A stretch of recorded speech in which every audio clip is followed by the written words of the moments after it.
voudrais déjà rebondir sur une question quand même, qui est peut-être une question pour les médecins ou les infirmières qui sont à la tribune. On parle de la question de l'accessibilité aux thérapeutiques, donc j'imagine aux thérapeutiques antalgiques certes d'une part, mais sédation profonde et continue certainement. On a entendu ce matin que tout le monde n'était pas tout à fait à niveau clair sur l'accessibilité en ville et au domicile. J'y rajouterai de manière peut-être un peu provocatrice en EHPAD. Est-ce que vous avez un petit rebond ou un point de vue sur ce sujet-là? Cyril peut-être ou Jean-Bernard, tous les deux. Hein, on peut le faire un peu en... Ouais, vous faites comme vous voulez, comme d'habitude. Ouais, bon. Sur les prescriptions, c'est assez simple. Hein, je veux dire, tout médecin, a fortiori dans certaines spécialités pathologiques, peut être amené à prescrire un antalgique majeur type morphinique. Ça, il n'y a pas de problème. Je crois que le gros débat a été lancé, plus ou moins initié d'ailleurs par l'URML Normandie, puisque ça s'est passé dans l'heure. C'était la mise en place d'une anxiolyse, appelons ça comme ça, hein, ça s'appelle une anxiolyse pour calmer l'anxiété, par l'intermédiaire de l'iclovec ou du midazolam. D'accord ? Qui jusqu'ici était un médicament uniquement hospitalier, donc il ne pouvait être délivré qu'à l'hôpital ou dans le cadre d'une HAD à domicile. Voilà. Il se trouve que les possibilités d'accès à cette molécule peuvent se faire par la pharmacie de ville. Très bien. Tout ce qui peut aller dans le sens d'une meilleure prise en charge en supprimant un peu les barrages, c'est une très bonne chose. Ça dit, moi je reviens toujours aux fondamentaux. C'est-à-dire que finalement, la sédation, c'est jamais qu'un outil. Et c'est l'aboutissement de quoi? D'une réflexion. Et que ça, la réflexion, c'est à vous de la mener avec le patient, avec les proches. Et que cette réflexion, c'est quoi? C'est à partir de quand peut-on être amené à proposer à un patient une sédation proportionnée ou une sédation profonde et continue menant au décès. Je fais le distinguo entre les deux, parce que sédation profonde et continue menant jusqu'au décès à domicile, c'est quand même un peu technique. Il faut quand même qu'il y ait quelqu'un. Vous connaissez le principe de la sédation profonde et continue, c'est-à-dire que finalement, on endort et on anesthésie complètement la personne, qui va finir par décéder de l'évolution de sa maladie, mais sans être en état de conscience et sans avoir mal. C'est l'objectif. Sauf que quand on mène une sédation profonde et continue, l'objectif est d'obtenir un sommeil profond, irréversible, qui va mener jusqu'au décès. Le problème, on le sait bien, et ça les hospitaliers, Cyril répondra mieux, c'est que dans les sédations profondes et continues qui se font, le risque c'est le réveil. Et le réveil, ça peut être à 2h de l'après-midi, comme ça peut être à 3h du matin. Alors, ce qui se fait beaucoup plus en ville, c'est ce qu'on appelle les sédations proportionnées, avec le double effet. Le double effet du midazolam, le double effet de la morphine qu'on connaît sur l'aspect dépresseur respiratoire, que finalement, les douleurs augmentant et l'anxiété augmentant, on se doit d'anticiper ou de répondre de toute façon à ces tableaux douloureux, et que la double, ça a été reconnu, hein, c'est l'article 37 du Code de déontologie, on va dire face à un choix comme ça, on peut très bien être amené à majorer les doses de morphine, du moment que le risque est expliqué, toujours, éventuellement avant à la personne, ou de toute façon à l'entourage, ça, et que c'est tracé. Ça, c'est les conditions. Collégialité, traçabilité, respect de la volonté de la personne. Voilà. Et à partir de ce moment-là, finalement, on assiste au décès. Par expérience, les sédations proportionnées, c'est quelques jours maximum. Et quand je dis quelques jours, c'est... Alors à l'hôpital, c'est en 48 heures, je crois, les moyennes. Cyril pourra corriger. Au domicile, puisque tu parlais des EHPAD, il y a une étude, la sédation, c'est 5 jours en moyenne. C'est-à-dire que ça va de 3 jours, en général, c'est entre 3 et 5 jours. Aller au-delà, c'est quand même très traumatisant. D'abord, ça peut être traumatisant pour la famille, mais ça, on ne peut pas répondre à leur place, on n'est pas là. On n'est pas les tuteurs des gens proches, mais aussi pour l'équipe. Donc souvent, la sédation proportionnée amène un décès de l'évolution de la maladie. C'est ce qu'il faut bien expliquer. Moi, je suis médecin, mais je travaille quotidiennement avec des infirmières et des aides-soignantes. C'est elles qui poussent la seringue. Et ça, j'ai déjà entendu de la part d'infirmières. Je ne veux pas être celle qui poussera la seringue si on arrive à l'euthanasie. C'est comme le peloton d'exécution. Alors, je ne veux pas paraître brutal, mais c'est vrai qu'il y a ceux qui prennent la décision et ceux qui l'exécutent. Alors, je veux écarter, parce qu'à un moment, ça a pollué le débat, le syndrome du bourreau, c'est pas ça. C'est pas ça. C'est-à-dire, on est vraiment dans un acte définitif irrémédiable, aux conséquences, c'est le décès de la personne. Mais ça, c'est l'évolution de la vie. Alors qu'on l'accompagne, c'est d'ailleurs l'avis du CNOM de avril 2023, il est du devoir du médecin d'accompagner les patients jusqu'au bout afin d'assurer une fin de vie digne. Jean-Bernard, on est bien clair dire qu'aujourd'hui, les alternatives thérapeutiques que tu as proposées doivent être accessibles partout. Voilà. Si elles ne le sont pas, c'est peut-être par méconnaissance, défaut de travail collectif, mais en tout cas, si on ne sait pas, on peut appeler les équipes référentes pour aussi bénéficier de soutien. Et j'entends aussi de ton propos, parce qu'on a beaucoup parlé de collégialité, je le dis, c'est que c'est la collégialité de la décision, c'est une discussion, mais la décision reste médicale. Mais ce que tu poses, la question de l'effectuation du geste, à mon avis, doit faire partie de la collégialité de la discussion. C'est-à-dire qu'il n'est aujourd'hui pas admissible, il faut le redire, de faire exécuter un geste par un professionnel de santé s'il n'a pas participé et adhéré à cette démarche-là. C'est tout le principe de la collégialité. Je pense que ça répond à ce que tu disais, à des mauvaises représentations historiques qui font, voilà. Donc Cyril veut peut-être compléter, surtout que j'ai une question un peu pour lui après, mais c'est pas moi, c'est dans les ateliers qu'elle a été posée. Enfin, pour lui et pour les autres aussi. Mais... Juste pour l'accès du coup au traitement, qu'on a échangé là dernièrement avec le Conseil national professionnel de pharmacie, avec la responsable, c'est qu'elle nous a dit que sur les EHPAD, ce qui pouvait être difficile dans le cadre des prescriptions anticipées, c'était l'accès à un stock de médicaments, puisque dans certaines EHPAD, il n'y a pas de stock de médicaments, puisqu'ils sont prêts, les médicaments sont préparés par des pharmacies. Et du coup, ils sont prêts à la pilule prête, à la gélule prête. Et donc les prescriptions anticipées peuvent être compliquées dans certains EHPAD. Et c'est vrai qu'en soins palliatifs, on travaille beaucoup sur des prescriptions anticipées. Donc je pense qu'il y a aussi un côté assez réglementaire et organisationnel. Journaliste, là. Ouais. Pourquoi plus dans les EHPAD qu'à domicile ? Pourquoi plus dans les EHPAD qu'à domicile ? Parce que, alors à domicile, la prescription, elle peut être faite de manière anticipée par le médecin généraliste. Et alors, corrigez-moi si c'est pas le cas, et les médicaments peuvent être récupérés à la pharmacie. Et pourquoi pas dans les EHPAD ? C'est préparé par la pharmacie sur des prescriptions actuelles du moment. Enfin, moi, je suis mon côté prospectif, évolution des pratiques, rien ne l'interdit, c'est ça que je veux dire.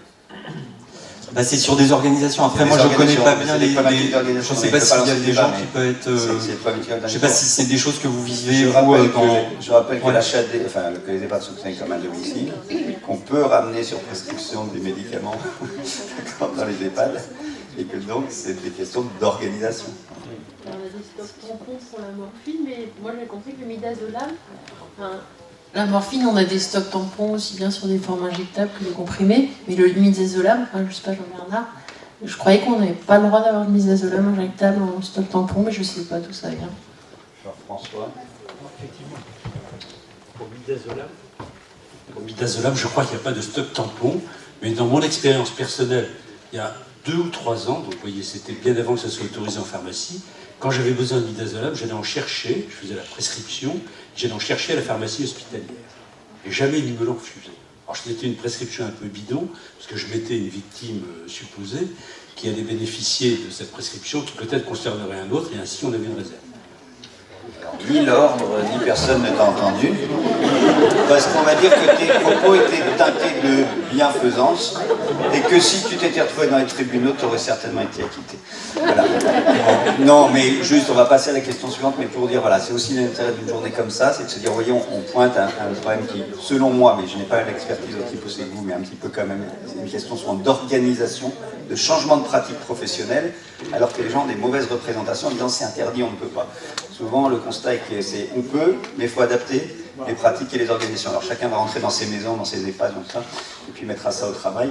Et je sais que les gens comme Cyril qui œuvrent au plan national, ça va peut-être finir par... C'est pour ça que j'avais rajouté les EHPAD, pour rien vous cacher, c'était pas innocent ma question, parce qu'on sait que ça bloque. Il y a un deuxième point qui a été débattu, qui est de rappeler et donc de sensibiliser. On l'a fait un petit peu, mais peut-être qu'il faut y revenir, à l'utilité et l'importance de la fiche Palia. Voilà. Et peut-être que comme on est comme sur un format DPC, la fiche Palia est un bon outil. c'est ce que j'ai compris, peut-être un outil méconnu et sous-utilisé. Donc je me fais le relais de ceux qui en ont vanté le mérite tout à l'heure. Est-ce que Cyril, tu veux nous dire un petit point là-dessus, ou les autres aussi, pour voilà, quelle expérience vous avez de cette fiche Palia, ou vous, madame, allez-y, pour que voilà, peut-être ceux qui n'en font pas encore usage ou suffisamment usage se disent pourquoi pas. Alors la fiche Palia, elle a pour but en fait d'anticiper les problèmes pour une prise en charge palliative à domicile. Elle résulte d'une RCP, d'une discussion collégiale où en fait tous les acteurs, aussi bien du domicile que les acteurs hospitaliers, en fait tout le monde est réuni pour anticiper au mieux tous les problèmes qui peuvent survenir en fait au domicile. Elle permet aussi en fait de faire un petit inventaire de la pathologie, d'où on en est, des décisions qui ont été prises. Et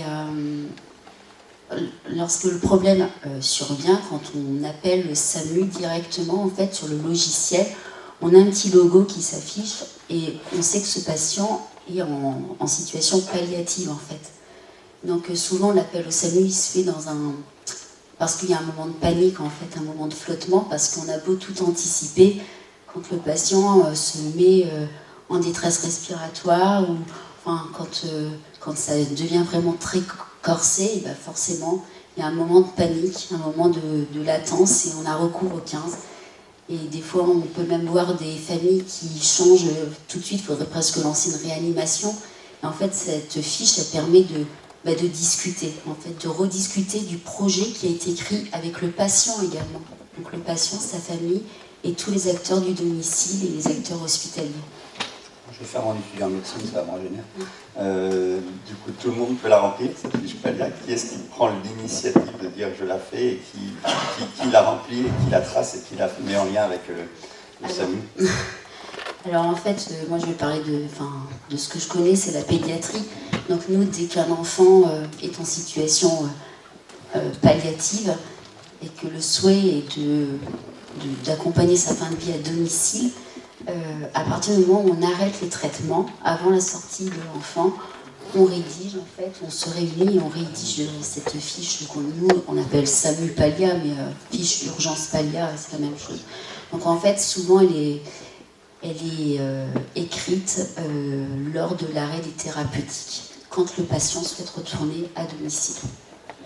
Mais ça, c'est que mon expérience. Je ne sais pas si ça... Cyril, non, complémentaire là-dessus, sur la mise en œuvre, quoi. Non, en tout cas, c'est très bien résumé. Ce qui, je trouve important dans cette fiche urgence Palia, c'est pas de la travailler tout seul dans son coin, c'est vraiment de la travailler avec l'ensemble des soignants qui vont être autour de la personne dans le questionnement de l'anticipation, justement, parce que c'est vraiment le but d'anticiper.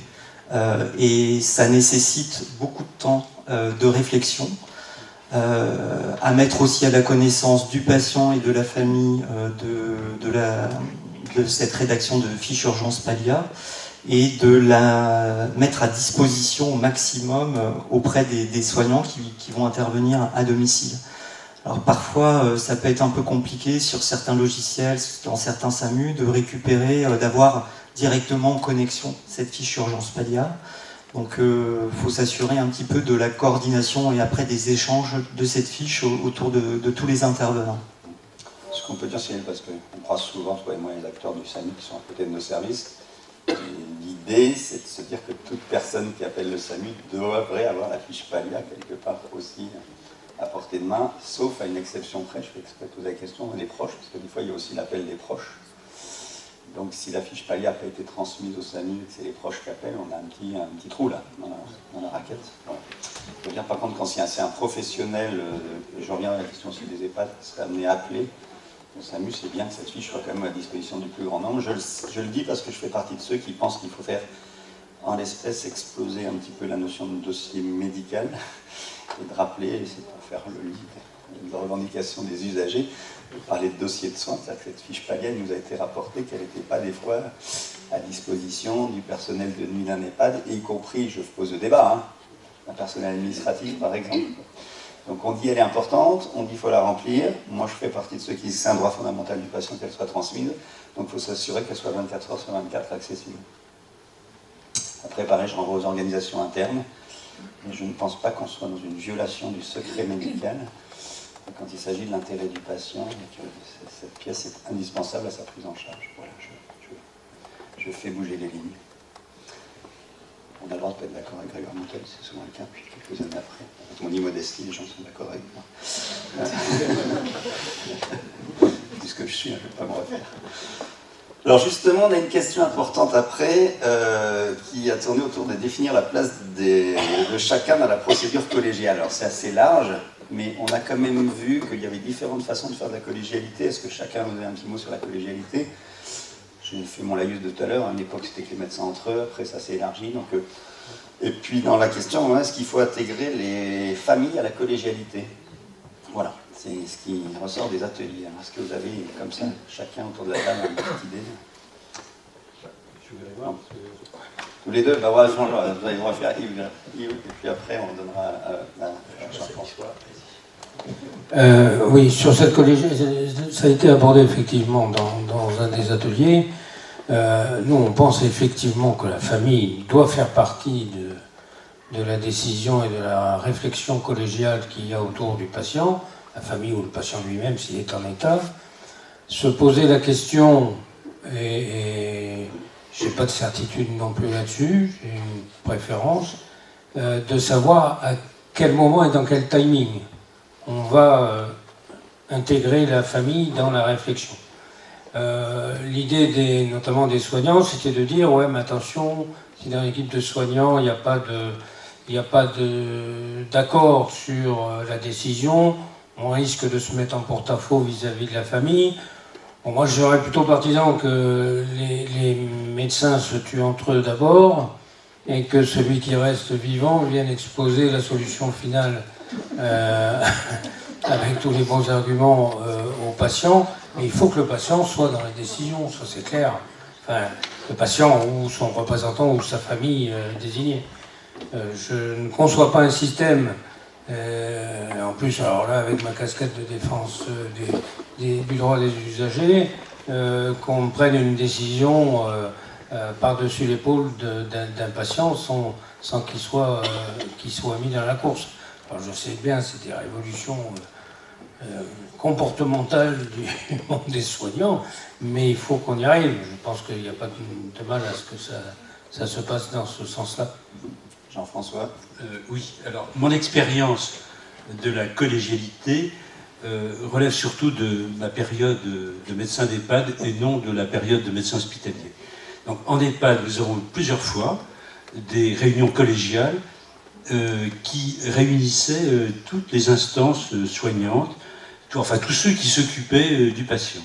Et je pense que ça a été quelque chose d'important et de très unifiant dans une équipe, avec aussi un pouvoir de reconnaissance, notamment pour les aides-soignants, dont l'apport était tout à fait significatif. Alors pour la famille, on ne l'a jamais pratiqué autrement que de la façon qu'évoquait Yves, c'est-à-dire qu'effectivement, il n'est pas bon que les familles puissent être pénétrées du désaccord éventuel qui existe entre nous, ou des débats qui peuvent être vifs. Mais il n'était pas question non plus de les tenir à l'écart des conclusions. Ça, c'est absolument impensable.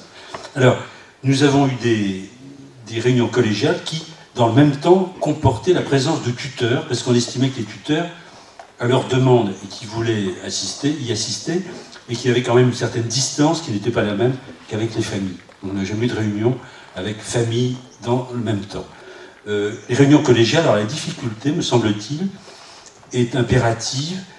Il faut intégrer l'avis de chacun en tant que personne et non pas en tant que fonction hiérarchique. Et ça, c'est quelque chose de compliqué. C'est-à-dire que l'avis de l'aide-soignante a autant de poids, théoriquement, que l'avis du chef de service ou du patron chevronné.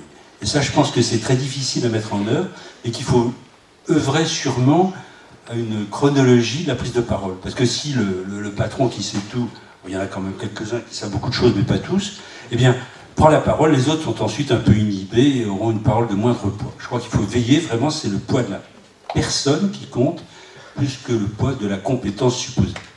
Jean-François, il est comme moi, il a été bercé à la philosophie d'éthique de la discussion selon Habermas. Et en fait, c'est ça, c'est clair que chacun a le même poids en termes de compétences spécifiques. Donc, quand on va parler de technicité médicale, on ne va pas être des magos, c'est le médecin. Quand on va parler de pénibilité, de toilettes, de soins de vie, ça ne va certainement pas être le médecin. Quand on va parler de témoignage, de parole portée par le patient, ça ne va peut-être pas être le médecin non plus. Donc, c'est vraiment ça, l'éthique de la discussion, c'est chacun la compétence de ses fonctions. Ça, c'est très très important. Et donc, on pourrait donner un conseil dans un format DPC qu'il faudrait tous réfléchir à optimiser la collégialité, parce que pour l'avoir étudié, il y a beaucoup de travaux de recherche sur ce sujet-là, je dirais qu'elle reste encore un peu étriquée aujourd'hui. Quant à la place des proches, je pense que le point de vue et l'échange avec les proches doit avoir lieu, tout comme avec le patient, mais en amont et en aval, c'est en permanence, parce sur un flux continu, on regarde. Et dernier petit point pour ne pas éluder le débat, il y a des situations d'urgence où la collégialité n'est pas possible, conseiller en fin de vie. Et donc là, j'ai envie de dire, chacun fait au mieux, mais c'est pour ça que les questions d'anticipation, c'est important, finalement, tout notre discours est assez cohérent. Plus les choses ont été anticipées, moins on aura de problème avec la collégialité d'urgence. Donc voilà, vous avez été pas trop mauvais, c'est pas mal. Voilà. Alors, justement, on y est venu un petit peu, on va déborder la fiche pas lire, mais il y a une vraie question sur l'anticipation. Comment faciliter l'anticipation? Est-ce que vous auriez des règles? C'est difficile à dire, mais finalement c'est un mot, et derrière le mot, mais quoi? Comme process, comme temporalité, comme façon d'agir? Comment vous voyez la question de l'anticipation? Alors ça, c'est quelque chose qui a été lancé par les ARS en EHPAD. Alors ça s'appelle soit dossier dormant, soit évaluation anticipée. Le terme de l'ARS, c'est évaluation anticipée. Et quand on est soignant, on sait très bien qu'il y a des moments où on risque de se retrouver dans une impasse. Comme on dit, une impasse thérapeutique curative. Parce que, je veux dire, il faut toujours s'acharner à apporter le mieux-être possible. Mais après, on est dans le déraisonnable. Et à un moment, on sait très bien que s'il y a un état difficile, qu'est-ce qu'on fait? Alors tu parles de l'EHPAD, ça va être de demander à la personne si elle est en état, si ça ne va pas, quel est votre souhait? Est-ce que c'est d'être hospitalisé, je veux dire, de rester le maximum possible à la maison, d'entendre la parole de la personne. S'il n'est pas en état de s'exprimer, on parlait de la famille, d'écouter la famille. Et puis tout ça, je veux dire, c'est consigné, c'est noté, c'est dans la mémoire de tous les soignants, ce qui fait que quand le moment difficile est venu, eh ben on a déjà commencé un petit peu à cheminer sur ce qui est raisonnable, sur ce qui n'est pas raisonnable de faire, sur les souhaits. Et le souhait, la plupart des gens, c'est pas souffrir et que ça ne dure pas éternellement et de façon inutile. Pas de souffrance inutile, hein, c'est ce qu'ils disent tous. Hein. Et ça peut s'anticiper parce que ce soit le médecin, l'aide-soignant, que ce soit l'infirmier, je veux dire, on est des confidents quelquefois un petit peu de choses et puis on a un regard professionnel pour savoir que ça ne va pas. Et à ce moment-là, de se dire, c'est peut-être le moment de se poser, de discuter. On a parlé d'anticipation, c'est pas un moment d'anticipation, c'est un moment de réflexion. Un peu anticipé, c'est pour ça que c'est des évaluations anticipées. Et ça permet de façon... Et puis la collégialité, c'est pas forcément institutionnel, ça peut être un moment, je veux dire le lundi, on en parle à une aide-soignante, le mardi l'équipe en parle, et puis on contacte le médecin traitant, si c'est en vide, avec l'infirmière, avec le médecin traitant, éventuellement le support d'une HAD s'il y a besoin, éventuellement le support d'une équipe mobile de soins palliatifs. Et ça, je veux dire, on a la collégialité, c'est-à-dire qu'on a le regard extérieur de plusieurs personnes qui permet de dire, ben voilà, ce qu'on peut proposer, c'est de ne pas être déraisonnable et de l'accompagner justement au domicile, à l'EHPAD ou au domicile en ville. Voilà. Donc c'est ça l'anticipation, donc c'est un dispositif, ça s'appelle évaluation anticipée, vous tapez RS Normandie, et vous tapez évaluation anticipée, à ce moment-là vous avez le process. D'accord? Oui, peut-être qu'un petit regard, moi je suis curieux, pédiatrie, la question de l'anticipation, l'enfant il participe au processus d'anticipation, de débat sur ces questions-là, j'imagine que c'est fonction déjà de l'âge, ça bien dépend évidemment. de l'âge de l'enfant. Ça dépend aussi de la pathologie de l'enfant, parce que quand on est sur des glioblastomes ou des choses comme ça va être plus compliqué. En tout cas, les parents sont très acteurs du projet de vie pour leur enfant, même si on est en soins palliatifs, on parle bien d'un projet de vie, et cette anticipation, elle fait partie du projet de vie pour l'enfant. Après, on a des ados qui sont acteurs, qui ont d'ailleurs des positions très affirmées sur ce qu'ils veulent et ce qu'ils ne veulent pas. Mais bon, voilà. On dirait que la démarche est la même avec les spécificités historiques de la pédiatrie, le trio avec les parents. Après, en pédiatrie, je trouve que l'adulte devrait vraiment coller ses réflexions à la pédiatrie, parce que la pédiatrie est une longueur d'avance. Ouais, je suis assez d'accord. La pédiatrie, on n'est jamais seul, jamais, jamais. On a des tas de supports humains, logistiques, on a des associations, en veux-tu, en voilà, des bénévoles, on a même l'école, en fait, l'école vient à domicile. En fait, on a vraiment une longueur d'avance en pédiatrie. Alors, je ne me réjouis pas de faire des soins palliatifs pédiatriques, hein, mais moi, parfois, quand j'entends, je trouve ça parfois plus simple. Et c'est bien de le dire, parce que je fais une petite parenthèse dans mon domaine sur la question du signalement des violences. La pédiatrie est une longueur d'avance sur la question des autres acteurs de la vulnérabilité, particulièrement des violences du grand âge. On ne sait pas encore comment signaler une personne vulnérable victime du grand âge. Je ferme la parenthèse, donc oui, pour la pédiatrie. Oui. Est-ce que sur cette anticipation, on pourrait entendre l'association? Non, alors on peut entendre tout le monde. Parce que je trouve que dans cette anticipation, il me semble que là, il y a une place. Calmave ou d'autres d'ailleurs. Alors, je vais déjà me présenter parce que, au fur et à mesure de la journée, je me suis rendu compte qu'il y avait pas mal de personnes qui pouvaient ne pas connaître notre, je ne sais pas si je peux dire pratique, non, c'est pas le bon mot. Donc moi, je suis bénévole d'accompagnement à Jalmalve, acronyme horrible, mais par contre la phrase est très belle, jusqu'à la mort, accompagner la vie. Donc nous sommes accompagnants, c'est une présence qu'on propose. Ça peut être en EHPAD, en SSR, en USLD, bien sûr en unité de soins palliatifs, en hôpital avec des lits dédiés.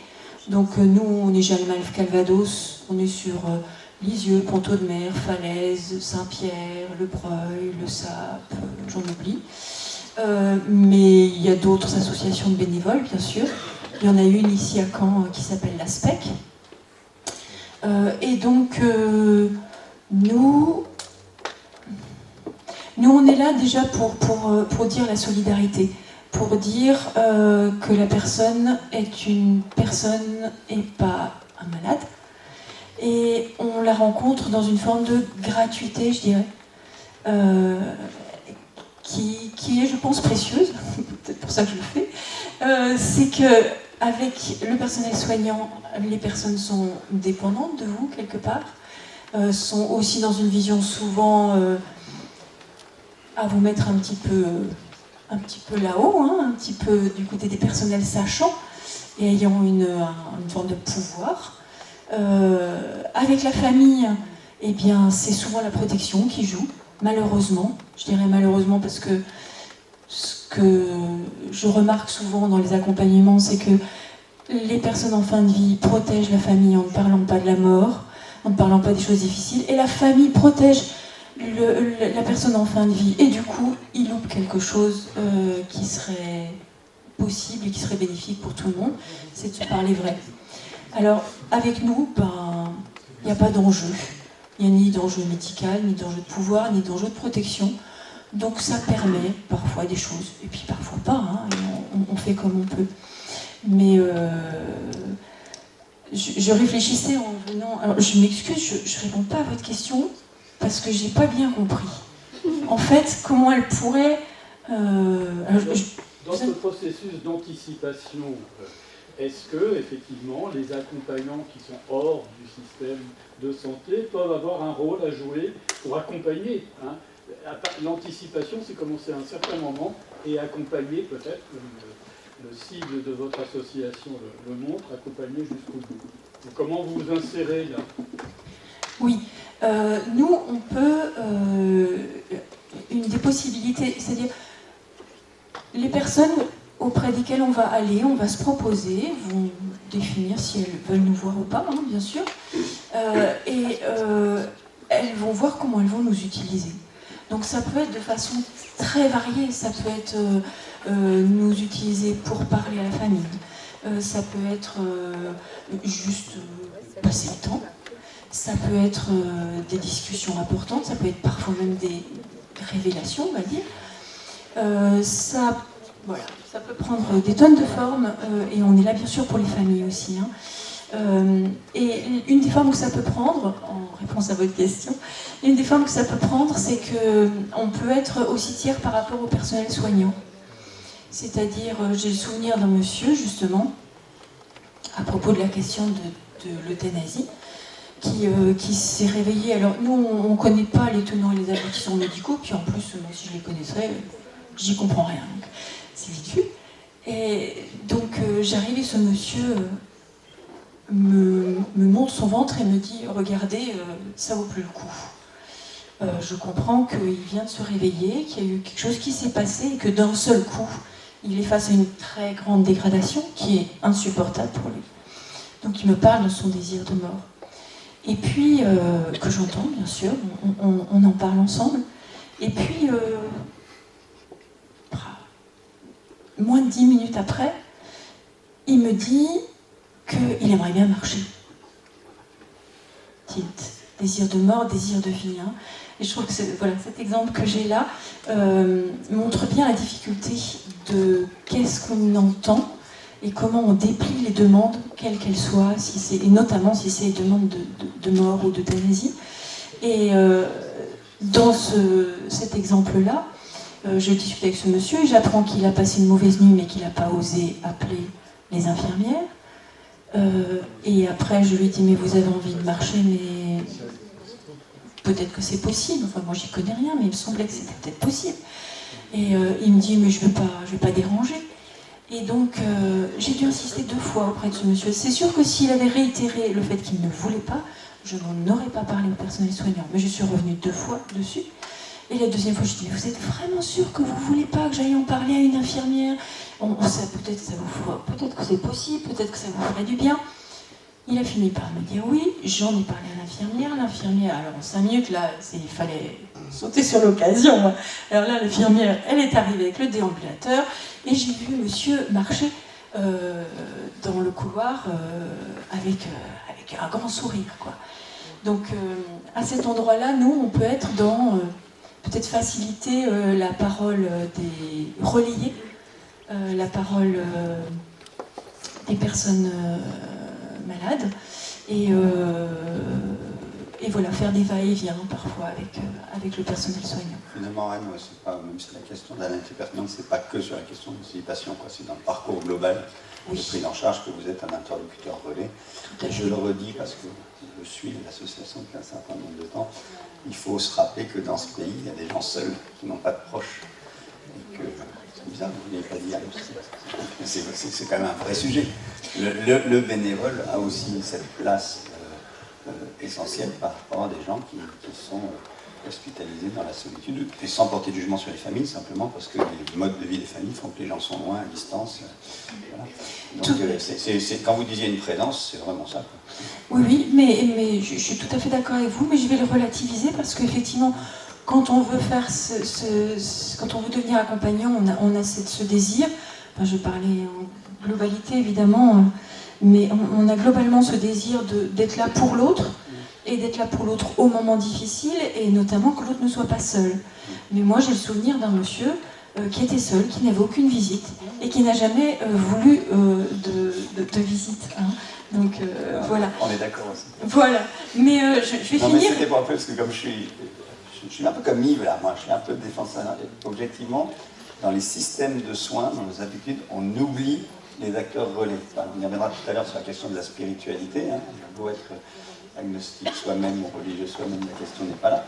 Les acteurs relais, vous en faites partie. Et dans la technicité médicale, de temps en temps, dans le logiciel médical, on oublie les acteurs relais. Voilà, c'est un message un peu général. C'est ça que vous êtes, quoi.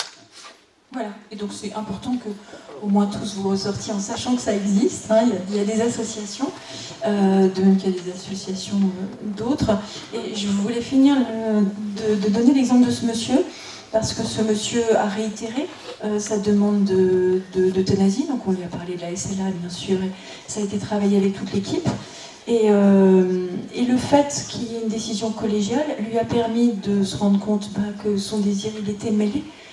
Et l'ambivalence, elle fait partie de l'être humain, et notamment à ce moment-là si complexe et si vulnérable. Et donc, la sédation profonde et continue, il ne collait pas encore complètement dans les cases, Ça lui a permis de retrouver sa petite fille, de faire plusieurs après-midi avec elle, etc. De lui dire vraiment au revoir, de lui dire ce qui allait se passer. Et pour finir, il a pu bénéficier de la sédation profonde continue. D'accord, moi j'ai une question pour Yves.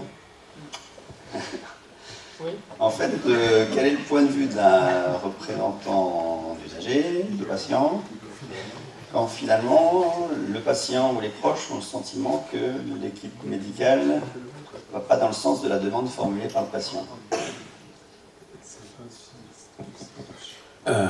Alors là, moi, je ne me suis pas présenté non plus, mais je suis administrateur de la DMD nationale et je suis en même temps président de France Asso Santé Normandie, d'où la double casquette pour les questions, et donc je vais essayer d'y répondre.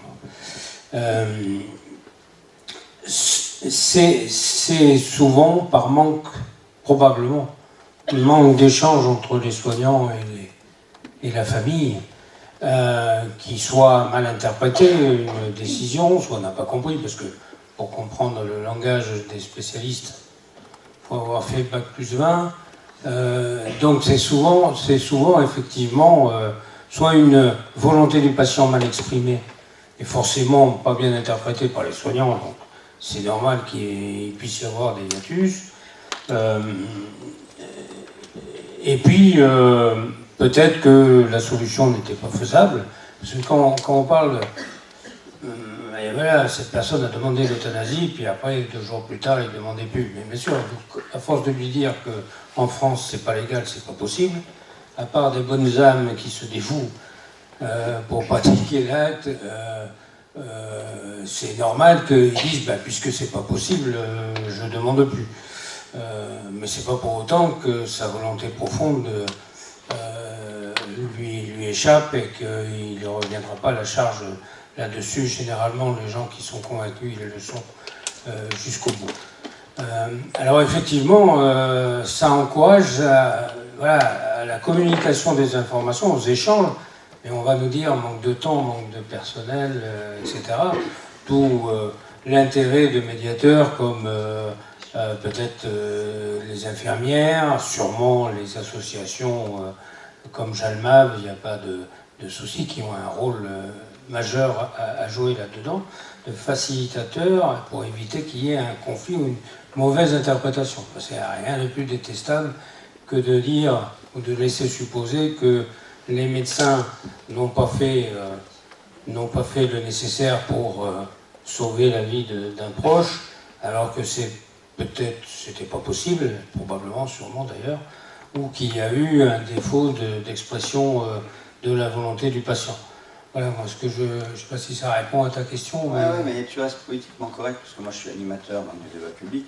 Ce qui remonte à l'espace éthique et ce qui remonte dans le débat public, c'est qu'il y a encore une insuffisance d'accès à la question de la sédation de la douleur et de la prise en charge. Ici, autour de cette table-là et dans l'amphi, qui connaît l'amphi, forcément, mais si on se met plus sur le système de santé, je pense qu'il faut dire aujourd'hui dans une journée qu'il y a encore beaucoup de demandes, et je ne suis pas sur le débat euthanasie, de demandes de prise en charge qui ne sont pas correctement honorées du fait peut-être de la démographie, de l'organisation, de la mise en réseau. Voilà. Donc j'aime bien le rappeler pour dire que chacun doit prendre sa part pour que ça avance.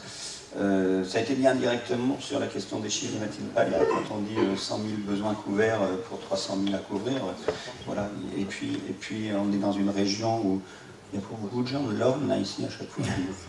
J'exagère un peu, mais il faut parler de ça aussi. Dans notre débat, on a ça à se rendre compte. Oui, c'est-à-dire on parle dans des structures. On parle, depuis ce matin, on parle du high level, de tout ce qui va bien. Mais il faut aller dans dans le débat public. Les déserts profonds du Pays de Caux, par exemple, que je connais un tout petit peu. Voilà.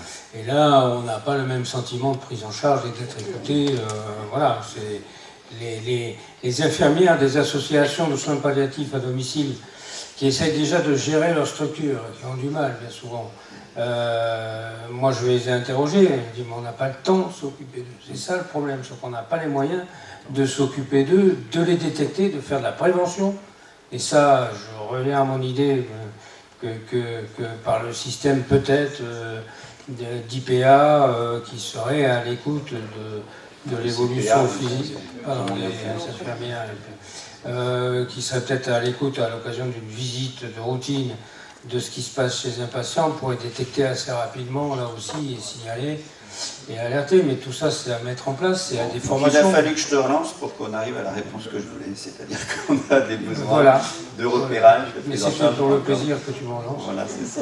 Non, mais c'est important parce qu'on travaille beaucoup avec des France Santé Mentale, et il faut le dire, aujourd'hui, le monde associatif de patients, selon moi, est un allié des professionnels de santé. C'est-à-dire plus on sera nombreux à faire remonter les besoins et les attentes, plus les choses pourront bouger en la matière.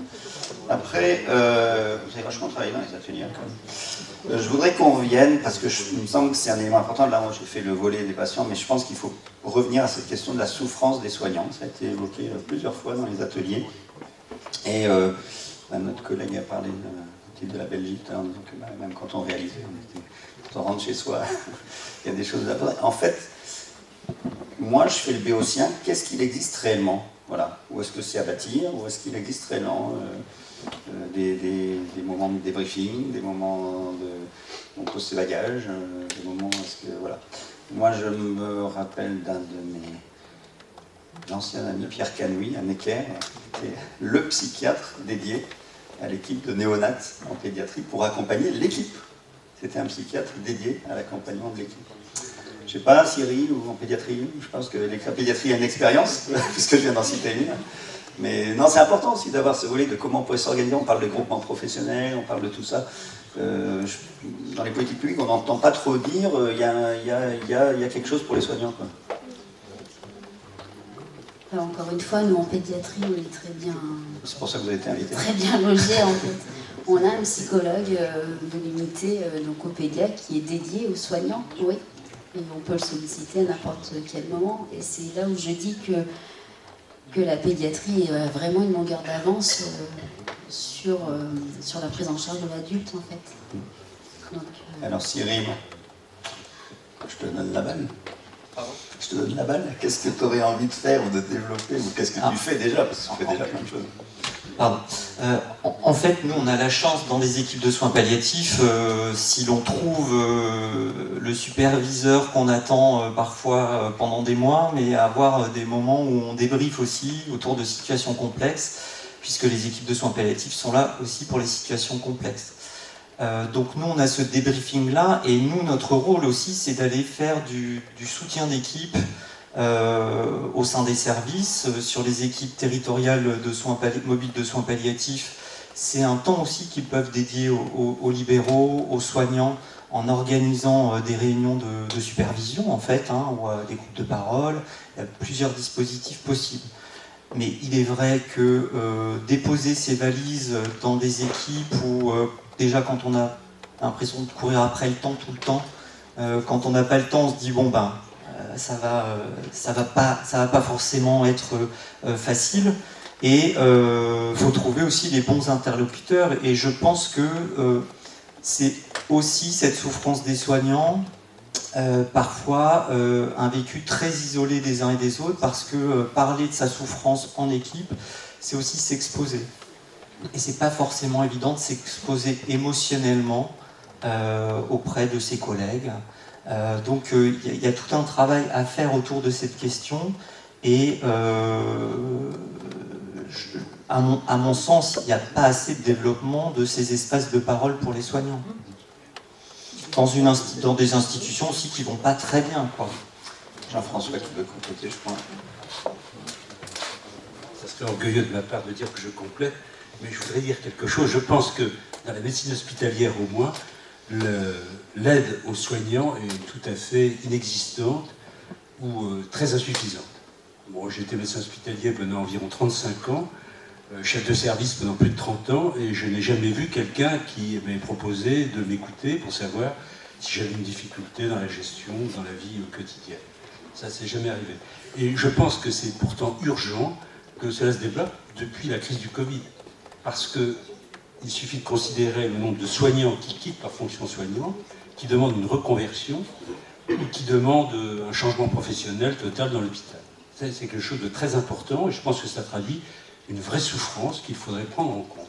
Je pense que ce que disait Cyril est parfaitement exact, une pudeur, parce que quand on déclare ses émotions, on se découvre, on a peut-être peur d'être mieux compris ou mieux considéré, mieux lu. Donc c'est une difficulté. Mais je pense qu'il y a aussi une véritable capacité de la part des services administratifs de proposer quelque chose pour les équipes médicales. Parce que, moi, quelque chose qui m'a frappé, la médecine du travail était organisée pratiquement pour toutes les classes de métiers, sauf pour les médecins. C'est quand même quelque chose de très curieux. Il y a vraiment une souffrance, il y a quelques suicides chez les confrères, c'est arrivé chez les collègues, et également, je pense, une souffrance assez diffuse qui concerne tous les corps de soignants dans les équipes soignantes.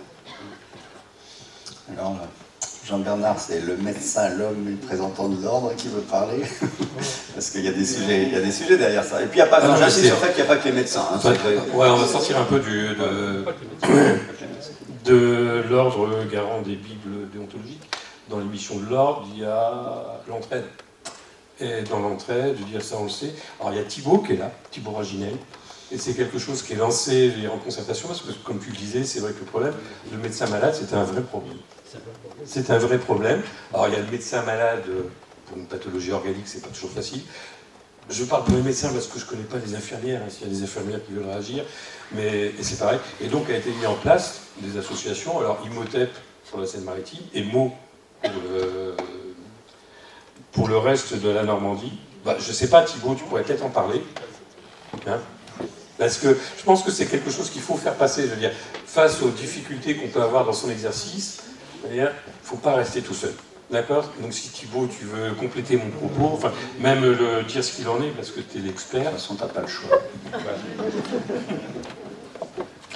Effectivement, face aux difficultés qu'ont les soignants et au peu de soutien qu'ils avaient, au peu de médecine du travail, comme tu le disais, sont développées pas mal d'associations d'entraide. Donc, quand il y a des difficultés, quelles qu'elles soient d'ordre professionnel, personnel, quel que soit le motif pour lequel ça déborde, on a un partenariat sur toute la Normandie avec l'association MO, auquel les soignants peuvent recourir 7 jours sur 7, 24 heures sur 24. Et que ce soit les médecins, les infirmiers, les kinés, vraiment toutes les professions à ordre médical peuvent recourir à MO. Et que ce soit des professionnels en exercice comme des professionnels en formation. Donc ça, c'est important à savoir. C'est-à-dire que si on a un étudiant en grande difficulté, qu'on soit infirmier, médecin, kiné, pharmacien, on peut l'adresser à MO pour qu'il soit pris en charge et aidé. Parce que des fois, on est, nous, en tant que soignants, pas forcément formés et compétents pour aider nos confrères et nos collègues.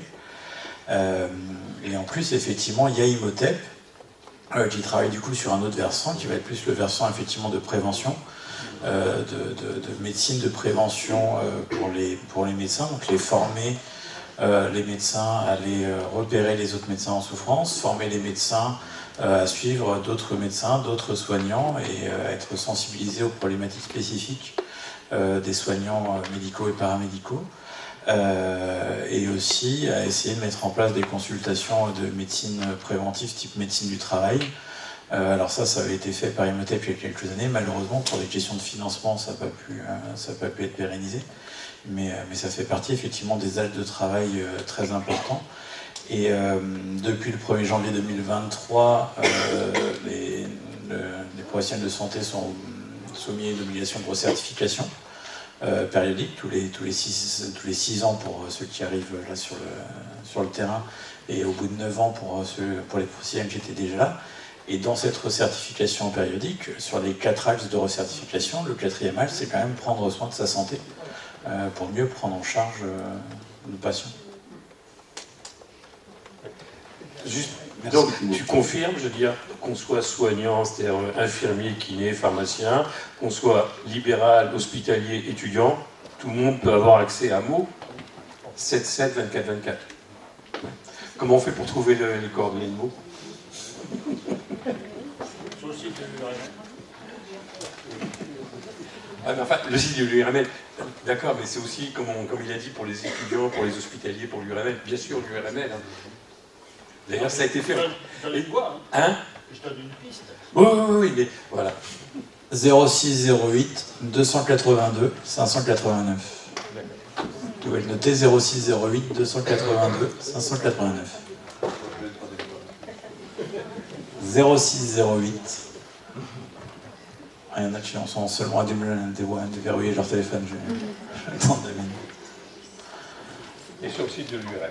Et sur le site de l'URL. De l'ordre aussi, j'imagine. Oui. 06 08 282 589. Merci Thibault. Oui, Anne, après il y a d'autres questions.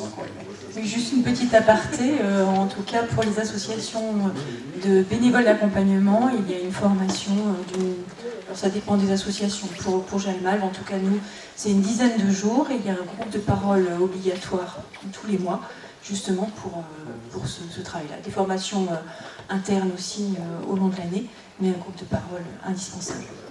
Alors, on a fait une petite parenthèse, mais elle nous semblait importante. On va en profiter pour déborder, puis les organisations ne voudront pas. C'est pas que pour les sujets de fin de vie, bien évidemment. Il y a beaucoup de situations de souffrance de professionnels. Il faut savoir s'en emparer. Juste, j'ai pas mal de questions, j'essaie de les résumer sous le vocable du lien entre le domicile et l'hôpital, du lien entre l'hospitalisation et le domicile, et les problématiques de fin de vie. Avec alors une première question, j'en ai trois en fait. La première, c'est comment améliorer l'organisation de la sortie d'hospitalisation pour pas qu'il y ait de gap, et sachant que ça pose des questions pour des professionnels de santé, comme pour les familles et patients. Il y a encore des sujets de non-bonne coordination, de sortie mal organisée. Il y a le deuxième volet qui est le bon recours à l'hôpital quand on est à domicile, avec l'idée que le domicile, c'est pas toujours la panacée pour tout, parce que des fois, ça peut être compliqué à domicile. Et puis, il y a un troisième volet, mais j'y reviendrai, je ne peux pas oublier, pour vous relancer là-dessus, qui est la problématique du mauvais recours aux urgences ou de l'adressage en urgence en catastrophe des situations de fin de vie. Donc, sur la question de la coordination d'une sortie d'hospitalisation avec une entité fin de vie, où est-ce qu'on en est, comment ça s'optimise, est-ce que ça se travaille? Cyril? C'est un vaste sujet. Mais un vrai sujet. C'est un vrai sujet. Si la question se pose dans les ateliers, ça dit aussi du besoin de coordination et de retravailler les partenariats ville-hôpital autrement que ce qui se fait très probablement actuellement. On a beaucoup abordé, nous, dans l'atelier, ça me fait écho à nos discussions dans l'atelier aussi, de savoir déjà qui coordonne, parce qu'on a beaucoup de métiers de coordination actuellement. Et parfois, on ne sait pas quel rôle a chacun dans cette coordination.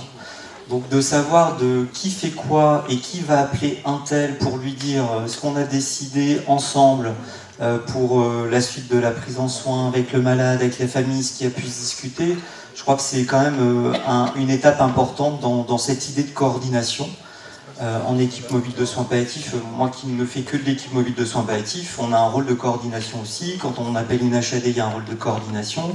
Le médecin traitant a un rôle de coordination. Les infirmières de coordination. Enfin, parfois on peut être enfermé aussi dans cette notion de coordination, puis au final ça capote quand même parce que finalement on n'a pas pu coordonner ensemble. Je pense que le dispositif, les informations médicales sont compliquées à se transmettre aussi. On a parlé aussi des supports de transmission entre nous qui étaient divers et variés, qui n'étaient pas opérables les uns avec les autres parfois. Il y avait des questions là-dessus. Ouais, donc, exactement. Donc, l'amélioration du lien ville-hôpital, c'est aussi ça, c'est trouver des outils communs pour communiquer autrement ensemble sur les données médicales, mais aussi sur les savoir peut-être s'appeler plus facilement, mais s'appeler plus facilement, c'est comment on s'appelle plus facilement. C'est aussi ça, l'accès à l'appel et à la vie des uns et des autres. Donc ça, c'est les réflexions qu'on a eues sur les liens. Et puis, l'accès aux soins palliatifs doit être le plus intégré, le plus précoce possible. C'est le travail actuel qui se fait, qui se réfléchit depuis pas mal d'années. Et c'est vrai que cette accessibilité, si elle est précoce, elle doit se faire en partenariat avec la ville. On a parlé des situations médicales qui étaient très gérées par l'hôpital à un moment donné, même dans des situations palliatives précoces ou avancées, avec des patients qui viennent régulièrement à l'hôpital, où on sent que finalement le médecin traitant ne trouve plus sa place dans la situation. et ce lien-là du coup est en rupture, et il se retrouve à domicile en fin de vie avec une situation qu'il redécouvre quand la situation se dégrade, et ça c'est pas envisageable pour un accompagnement de bonne qualité au domicile. Voilà mes réflexions et ce qu'on a pu discuter aussi nous dans l'atelier. Alors là aussi, pour pas qu'on se plombe l'ambiance, parce qu'on a tous une âme historique, musicien. Il y a des jeunes dans la salle et puis il y a des plus ou moins jeunes. Ça a quand même fait beaucoup de progrès. Mais il n'empêche que quand on est, je regarde vos livres, et comme moi, l'interface de la question d'un CHU, avec Madame Abbas, à la direction des affaires juridiques, avec notre ami médiateur Pierre Delassus, voilà, on s'aperçoit encore, voilà, que les sorties non organisées existent. Voilà, ça existe encore. Voilà. Donc c'est peut-être pour ça aussi qu'on en fait une thématique d'enseignement à la fac, parce qu'il faut peut-être arrêter d'apprendre l'immunologie clinique de pointe à des gens qui ne feront jamais d'immunologie clinique à pointe. Par contre, à leur apprendre à coordonner correctement des sorties d'hospitalisation, ça c'est mon petit côté. Revisitons intelligemment les programmes de formation des professionnels de santé, les priorités de santé publique. Donc voilà, on y bosse. Hein, et après, effectivement, la question des outils, puisque c'était évoqué. Bon, je ne peux y revienne pas parce que c'est un peu la tarte à la crème, les outils en France, hein, mais ouais, c'est ça. S'il y a les outils, si on a des voies de communication claires, bien identifiées, c'est sûr que ça ira mieux. Bon, c'est un peu des lapalissades, mais c'est important de se dire que, puisqu'il y a des plus jeunes dans la salle, n'oubliez pas d'accompagner tout ça dans les années à venir, pour que ça bouge. Mauvais recours aux urgences. Alors on a parlé d'affiches Palia, mais affiches Palia, on a parlé SAMU. On parle d'urgence aussi. C'est un peu le même sujet quand même. Je sais pas, alors, à nouveau la pédiatrie chez mon adulte, mais c'est une question quand même. Le recours à l'urgence en fin de vie. Et bon, moi je suis très ami avec Catherine Leroux, qui était notre collègue chef de service d'urgence au CHU, et qui était le médecin légiste dans mon service. Catherine, elle me disait quand même, oui, on meurt aux urgences, quoi, et dans de mauvaises conditions. Enfin, dans de mauvaises conditions, et c'est pas la faute des urgentistes. En fait, la question, c'est pourquoi on adresse notre patient aux urgences. Parce qu'un patient en situation palliative, parfois, doit avoir recours aux urgences. Enfin, il a une pathologie aiguë qui peut être traitée. Il a le droit d'être traité. Il peut y avoir un juste recours aux urgences. Mais je parle de mourir aux urgences. Alors après, voilà, de mourir aux urgences, clairement, quand on met quelqu'un dans l'ambulance... Enfin, pour ma part, et j'analyse ma pratique, je ne parle pas pour les autres, mais quand on met quelqu'un dans une ambulance, qu'elle meurt... même des fois du domicile dans l'ambulance aux urgences, ou quand elle décède 2 heures plus tard aux urgences, c'est qu'on a raté quelque chose dans notre prise en charge. Faut vraiment s'interroger et avoir un regard sur... interroger qu'est-ce qui a péché en fait, parce que clairement ça ne doit pas arriver. Maintenant, je pense que c'est des situations rares, en tout cas j'espère.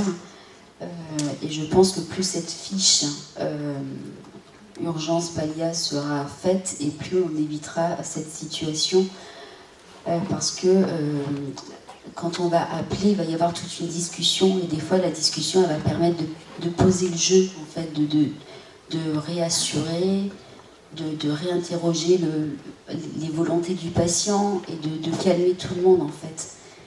Et à mon sens, vraiment, il faut la développer. Mais voilà.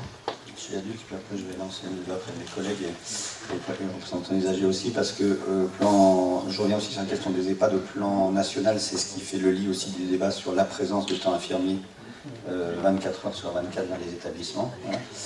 Et c'est ce qui fait le lit aussi, souvent, et moi je dis là je prends ma casquette, d'être au clair avec l'anticipation et la décision médicale collégiale anticipée, parce que des fois les gens ont peur de mettre en cause leur responsabilité, des fois il y a la pression des proches, faut aussi le reconnaître. Donc si les équipes sont claires sur la qualité de la décision médicale, si elles sont claires sur la question de la responsabilité des acteurs en présence auprès du patient, mais il faut être clair sur ces 3 points-là. Le recours aux urgences non adapté devrait diminuer à terme. Alors il y a une étude qui est menée par des collègues lillois sur cette question, si tu la connais, sur cette question de façon d'essayer d'identifier, quand on est urgentiste, les adressages inadaptés. Donc ce serait intéressant de regarder, de suivre. Cyril, non ? Pour revenir à ce que tu disais, Grégoire, c'est que la réflexion en cours, c'est quand même, grâce au plan national de développement des soins palliatifs, c'est de réfléchir à des astreintes aussi d'avis de soins palliatifs pour limiter ce recours aux urgences, parce qu'au domicile, face à une situation de crise, je pense que les gens font comme ils peuvent aussi face à la crise, et le recours aussi à... On jette la pierre à personne. Non, mais non, c'est pas ça. C'est que je me dis que c'est un état de crise et que du coup, je ne sais pas si c'est forcément un raté, mais en tout cas, ça doit mener à des évolutions dans notre réflexion autour de comment maintenir au maximum le patient au domicile, même lors de ces états de crise qui parfois ne peuvent pas s'anticiper. Ouais.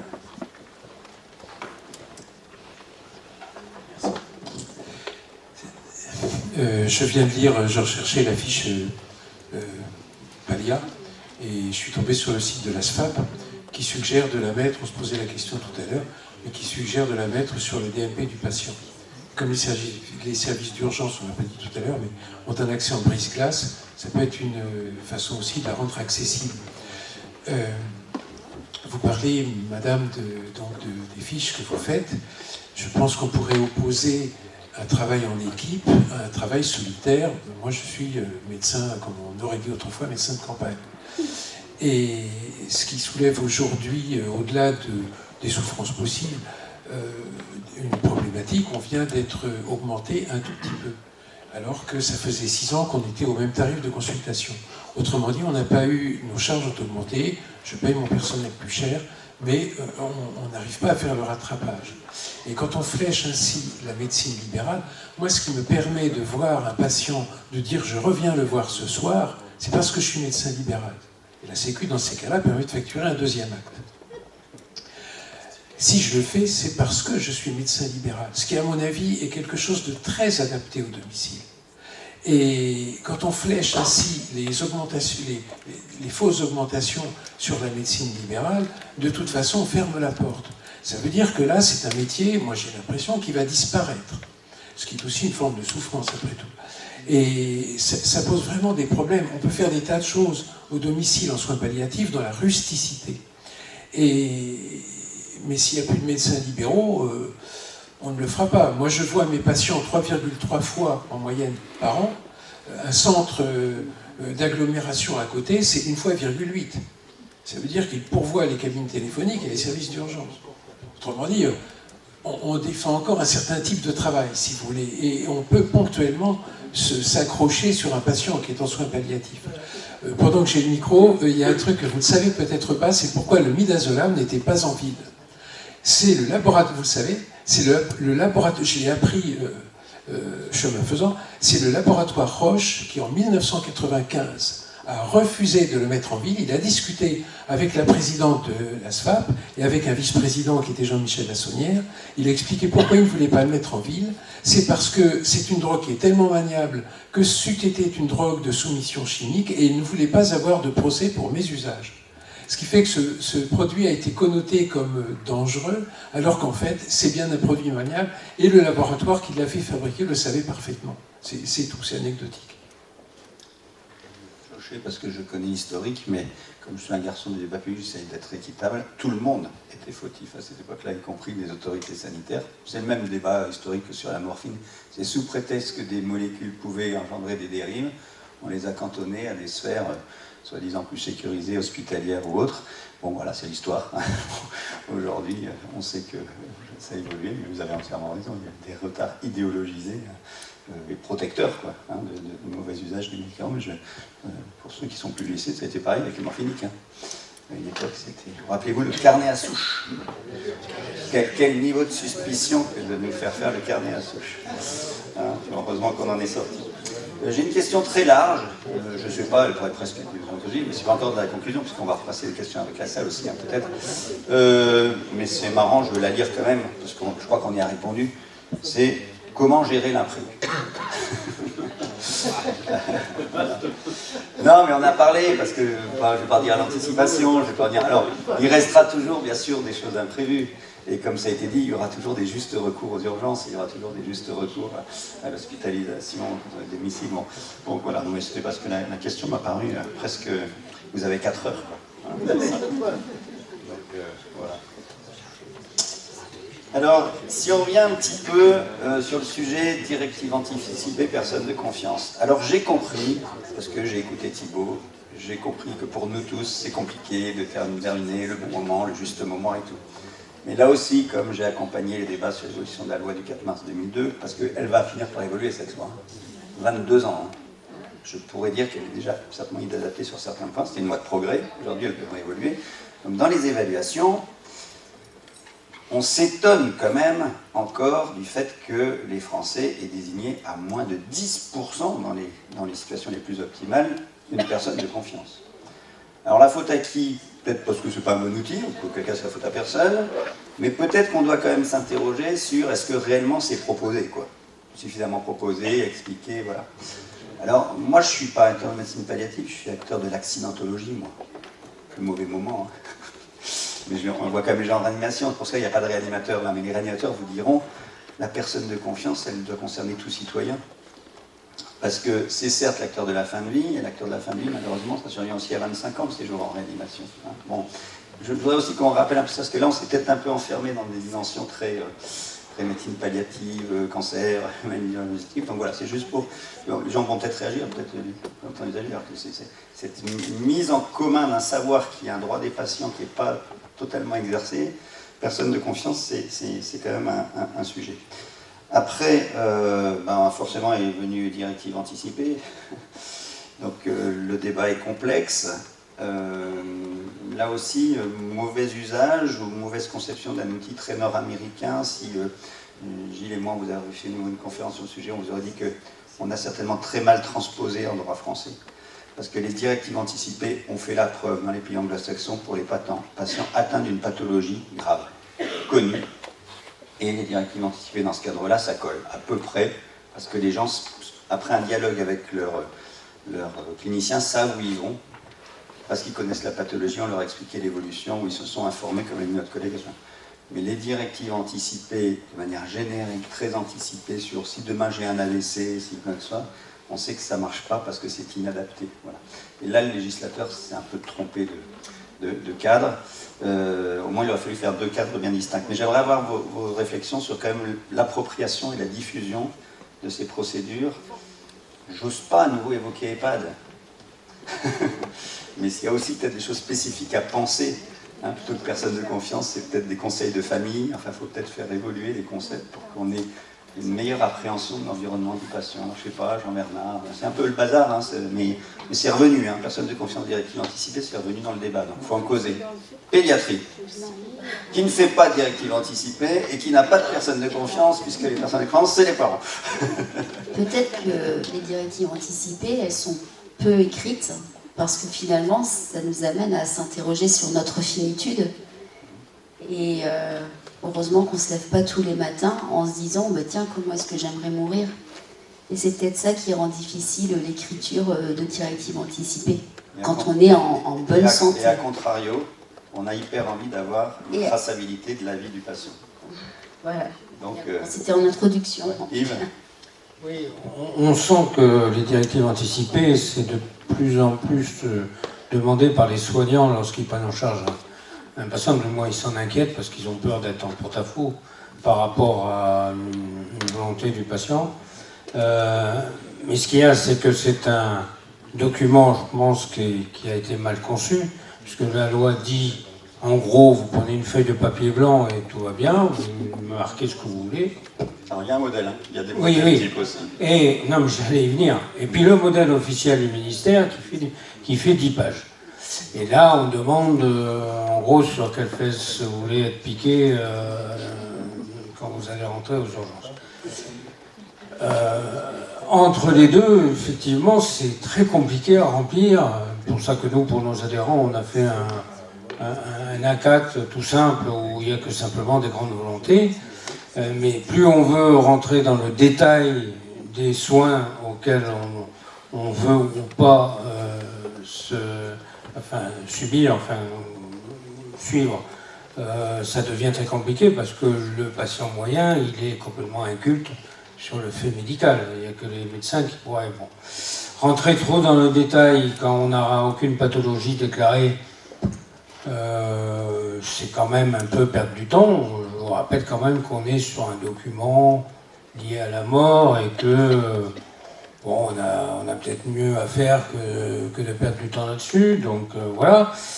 Tu disais il n'y a que 9% de personnes de confiance déclarées. Ben, ça correspond en gros au nombre de directives anticipées qui sont faites au niveau des Français. Voilà, donc je pense que c'est un document qui est mal fait, une loi qui est peut-être à revoir également sur ce plan-là. Et puis il y a eu quand même, mais c'était lié aussi au manque d'animation de la politique de santé palliative et autres, manque de la part du gouvernement, notamment de l'époque, de promouvoir cet outil. Ils ont tous compté sur l'autre pour le faire parce que voilà, ils ne comptaient pas s'y prendre. Nous, à la DMD, on a l'autorisation du ministère de gérer dans notre fichier informatique les directives anticipées de non-adhérents qui viendraient nous les déposer. On le fait gratuitement, bien sûr, bénévolement. Mais c'est quand même un boulot. On fait aussi chaque année les jeunes, des jeunes, vraiment, c'est une équipe de jeunes qui prennent sur leurs vacances pour faire la tournée en France avec un bus. Voilà, ils font chaque année une vingtaine, 25 villes où ils vont devant des patients pour, entre guillemets, c'est pas un bon terme, j'aime pas ça, mais vendre les DA, leur expliquer comment ça fonctionne, quel est l'intérêt de faire ces DA, et puis de répondre éventuellement aux interrogations de ceux qui ont du mal à remplir ce genre de documents. Voilà. Mais il n'y a pas eu... Alors maintenant tout le monde s'y met, entre-temps les établissements de soins ont créé leur propre directive anticipée. Il y a dans le livret d'accueil, parfois on a le modèle de directive anticipée à remplir, mais ça manque d'encadrement, ça manque voilà, de quelque chose qui permettrait d'obtenir un peu plus d'adhésion à ce système-là qui est pourtant très utile. Une fois quand même ça, je vais faire circuler la parole parce que je sais qu'il y a forcément plein de choses à dire. Un petit point quand même, parce qu'on dit la loi est mal faite, parce que la façon dont on s'est emparé de la loi montre une prédominance intellectuelle des directions civiles des personnes de confiance. Le fond du droit, c'est quand même de rappeler que la traçabilité des volontés des patients peut être faite dans le dossier de soins et dans le dossier médical. C'est-à-dire qu'il y a aussi il y a une espèce de mauvaise pédagogie, comme on est au format DPC, un professionnel de santé, quel qu'il soit, qui s'est entretenu avec son patient et qui a entendu ses volontés, s'il les note dans le dossier, ça a la force de la recueil de la volonté du patient. Il faut quand même le rappeler aussi. Et donc on n'a pas besoin d'avoir la directive anticipée écrite si on l'a retracée dans le dossier du patient. Je trouve que c'est important de le dire parce qu'on a comme administrativé ou mis en formulaire une dimension relationnelle du soin. C'est quand même un petit peu intriguant. Voilà. Jean-François. Non, je voulais aller dans ce sens pour dire que je pense qu'il ne fallait pas comprendre, vous le savez aussi bien que moi, les directives anticipées comme la rédaction source de piège d'un problème qu'on ne maîtrisait pas et dont on ne voyait pas les contours. En fait, c'est une dynamique pédagogique, c'est une trajectoire. Et il est tout à fait illusoire d'écrire que le patient prend les décisions concernant sa santé sans avoir été informé, sans avoir réfléchi. Et c'est un parcours. Moi, je pense qu'il ne faut pas tellement se fixer sur la rédaction au temps zéro, par exemple, de la directive, que d'entreprendre un parcours de connaissance et de réflexion sur son avenir de santé. Je pense que c'est très important. En pratique, il y aura plein de situations où il n'y aura pas de directive. Voilà. Le professionnel s'adapte à une autre façon de tracer la volonté de son... Il faut s'adapter et aussi réfléchir qu'il ne s'agit pas seulement de gestes techniques, et en particulier, les gens peuvent demander, par exemple, devant leur fin prochaine, à réunir tel et tel type de personnes, à revoir telle solution familiale, etc. Et ça, je pense que ça fait partie également des directives anticipées. Une trajectoire. Jean-Bernard qui voulait parler. Alors, chaque fois que je donne la parole à Jean-Bernard, ça me fait vachement sourire. Il faut bien que je fasse une petite boutade parce que c'était quand même le premier président du Comité national d'éthique, Jean-Bernard. C'était pas connu. Là, juste, je rebondis un petit peu sur ce que vous avez dit, la pédiatrie, et puis Jalmave aussi. Ces deux mots qui ne sont pas antinomiques, c'est parce que vous n'avez pas les projets de vie. Vous avez parlé d'accompagner jusqu'à la vie. Et puisqu'on parle des EHPAD, non, d'accompagner la vie jusqu'à la mort, hein, c'est ça. Je suis désolé. Jusqu'à la vie, enfin bon, la vie c'est jusqu'au dernier souffle. Hein. Et finalement dans les EHPAD, puisqu'on parlait des EHPAD, il y a quelque chose qui est obligatoire, ce qu'on appelle, alors c'est, on aime bien les acronymes, c'est les PVI, les PAP, alors plan d'autonomie personnalisé, projet de vie individualisé, et je dirais, et je te rejoins, et puis je vous rejoins aussi, c'est-à-dire qu'une directive anticipée, c'est le global. C'est-à-dire que dans le projet de vie individualisé, c'est ce que vous faites en pédiatrie, c'est quoi? C'est éventuellement, la personne aime bien se lever tard, vraiment, ça va de ça, hein, ce qu'elle aime bien manger, ce qu'elle n'aime pas manger. Et finalement, la vie aussi, c'est si au dernier moment, j'aimerais bien avoir un tel autour de moi, etc. Et plutôt que de recréer des sous-fichiers de PVI, PAP, DA, PC pour la personne de confiance, bon, ça va, j'ai bien coché les cases, je peux être accrédité, je vais avoir la certification. Si on prend dans la globalité, il y a déjà des outils qui existent. On va prendre comme les juristes, hein, c'est un cavalier, je dirais, médical. C'est-à-dire qu'on va se servir de quelque chose d'existant pour introduire autre chose. Et l'autre chose, c'est ça. C'est un peu cavalier. C'est cavalier. Ah, désolé. Juste par rapport à ce qui a été dit, une sorte historique, on a fait, on était plusieurs, on a désamorcé une logique nationale qui consistait pour certains établissements de santé de les évaluer sur le nombre de directives anticipées rédigées. Parce que vous voyez l'absurdité d'une politique publique qui se veut efficace, en fait on a fait changer l'indicateur, on a montré le nombre de fois les directives anticipées étaient proposées. Parce qu'il faut quand même rappeler qu'on n'est pas obligé de rédiger ces directives anticipées. Je le dis au passage, s'il y a des représentants ou directeurs d'établissement ou de médecins qui travaillent dans des établissements où c'est une violence inouïe que de demander à des gens de poser par écrit. Autant je serais défenseur de membres de l'ADMD qui militent pour, dans leur propre vie, qu'il y ait un écrit sur leur choix, ça je le défendrai. Mais aller imposer à des gens d'un grand âge le fait de rédiger des directives anticipées, d'en faire un critère qualité, il fallait quand même avoir pas fait beaucoup d'éthique pour mettre ça en place. C'est mon côté cinglant. Heureusement, c'est en train de changer, mais je ne suis pas sûr que dans certains établissements, ça ne continue pas et qu'on est un peu basique en disant aux gens, est-ce que vous avez coché la case, et donc on a des directives anticipées pseudo-rédigées, et qu'après on s'étonne qu'elles ne soient pas applicables. Voilà. Donc voilà, c'est bien de le dire. Ah, j'ajoute, si tu veux bien, Grégoire, c'est-à-dire que ce PAP ou PVI, c'est un entretien qui doit se faire entre le résident, la personne qui l'accompagne, et puis il y a un membre de l'équipe, et ça doit être révisé annuellement. Donc, ce qui fait que ça, c'est quelque chose qu'on entend souvent de la part des équipes. C'est un peu dur quand quelqu'un rentre dans mon EHPAD. Qu'est-ce qu'on fera si le jour où ça ne va pas? Mais tout au long de l'accompagnement, je veux dire, c'est comme les directives anticipées, ça peut être révisable, révocable à tout moment. Après, il faut savoir trouver les mots pour amener le sujet. Mais je pense qu'en pédiatrie, ça va être un peu pareil. Mais je pense qu'il y a une notion de tact, de pudeur, dans la façon d'aborder des sujets. Il y a quand même quelque chose de au fil du temps. Il y a quand même quelque chose de au fil du temps. Normalement, oui. Il y a aussi une petite boutade, ça me rappelle l'époque où on devait retracer, vous savez, les registres de position et d'honneur d'organes. Aujourd'hui, il y a un registre national, mais à l'époque, c'était des registres hospitaliers, et il y avait une directive ministérielle qui disait quand un patient arrive aux urgences ou en réa ou quoi que ce soit, il fallait lui demander s'il s'opposait au prélèvement d'organes. La modalité d'accueil, c'était bien, quoi. Il y avait un petit côté réchauffant. Voilà. Donc c'est un peu ça, vous voyez, ces espèces d'absurdités juridico-réglementaire, même si je suis un grand adepte de la pratique du droit. Voilà, donc en gros, l'idée, vous voyez, c'est de réapproprier finalement tous ces outils dans une pratique médicale qui a du sens, de savoir les utiliser quand ça a du sens, de savoir les mettre de côté, et pas d'en faire des critères obligatoires. Personne de confiance, je rebondis aussi sur ce sujet-là. Je le dis parce que c'est une réalité de terrain. Là aussi, finalement, relativement faible nombre de désignations, sauf si Cyril me le dit, je ne sais pas, une fois qu'on est dans un parcours de médecine PAIA, peut-être que le taux augmente, mais à le moment de l'arrivée d'une entrée dans une pathologie, combien de patients réellement on n'a pas les données, mais c'est pas énorme non plus, des gens qui ont déjà anticipé leur désignation de personnes de confiance.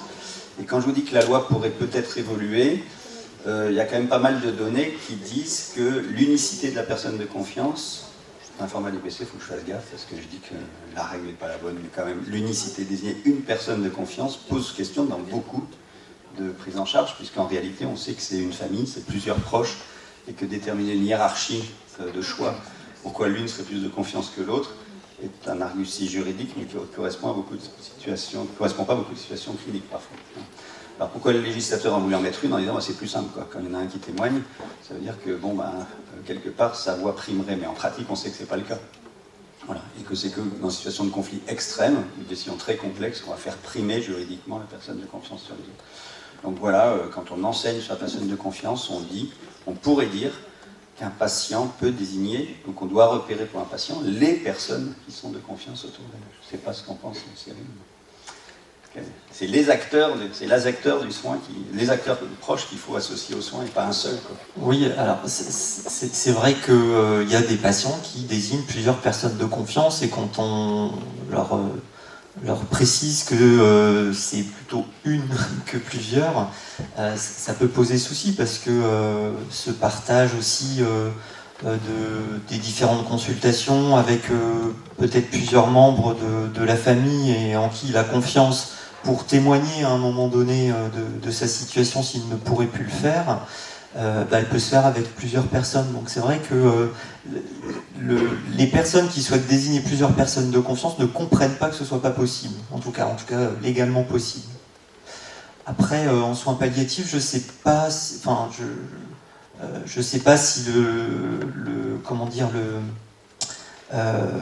la question de la personne de confiance, elle est, je pense qu'on a plus que 9% certainement, très certainement de désignation.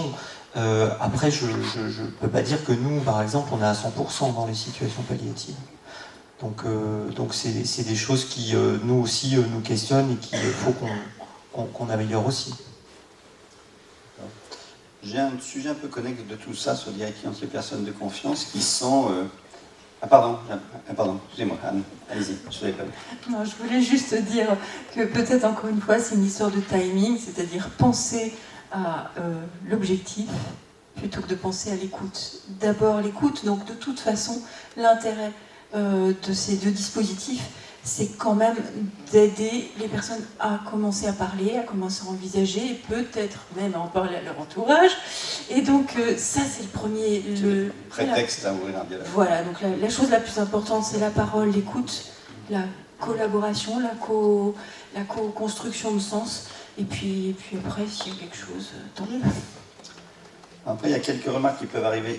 Ça paraît comme des banalités, mais moi j'aime bien répéter les banalités. C'est de faire attention que dans nos anticipations directives aux personnes de confiance, on ne se focalise pas trop sur la question technico-médicale et qu'on essaye de s'ouvrir plus à l'écoute de la façon dont le patient veut mourir.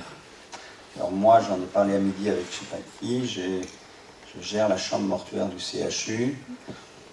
Je l'ai dit à Cyrine, c'est à Cyrine qui a dit ça, il n'y a pas une semaine, un mois, pas un mois, je dis 12 fois par an, où m'est pas fait le grief, alors je ne suis pas pour grand chose, de dire il est mort sans qu'on fasse venir là où les personnes, que ce soit proches et ou représentants des cultes, qui l'auraient souhaité. Et avec Cyril, on a eu un petit débat là-dessus, on va peut-être se refaire le petit débat en public, et savoir finalement comment on intègre tout ce qui est le fait non technico-médical dans nos pratiques, parce qu'on a tendance à se dire oui, on arrête les soins parce que la pathologie évolue, parce que le statut moral, parce que l'évolution neuro, enfin que sais-je, parce que la créate, enfin bref.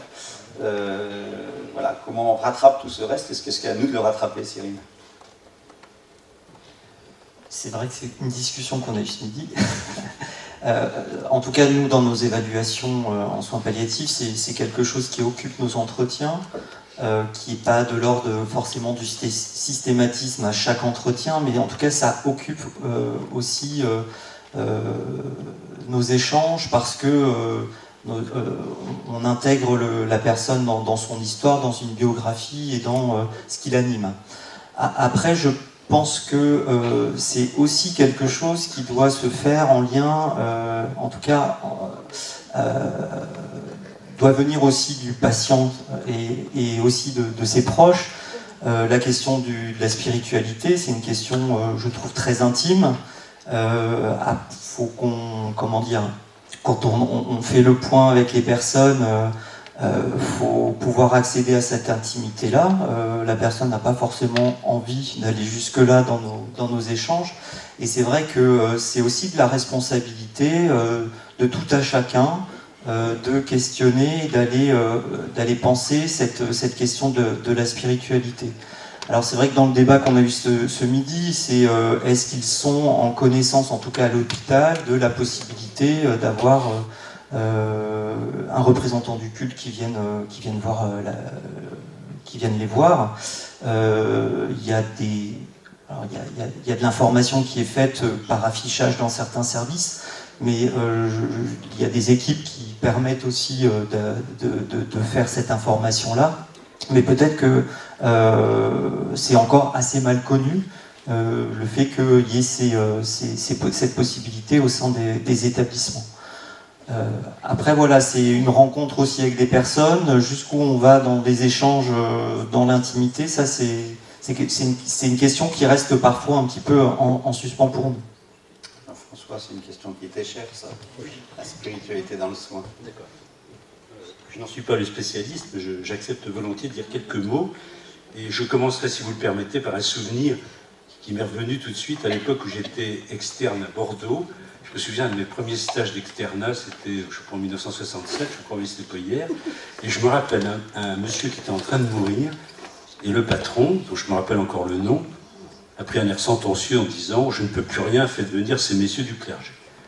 Donc, si vous voulez, je pense que c'était un résumé assez fâcheux, si vous voulez, qui laisserait à penser que le stade ultime seulement concerne la spiritualité.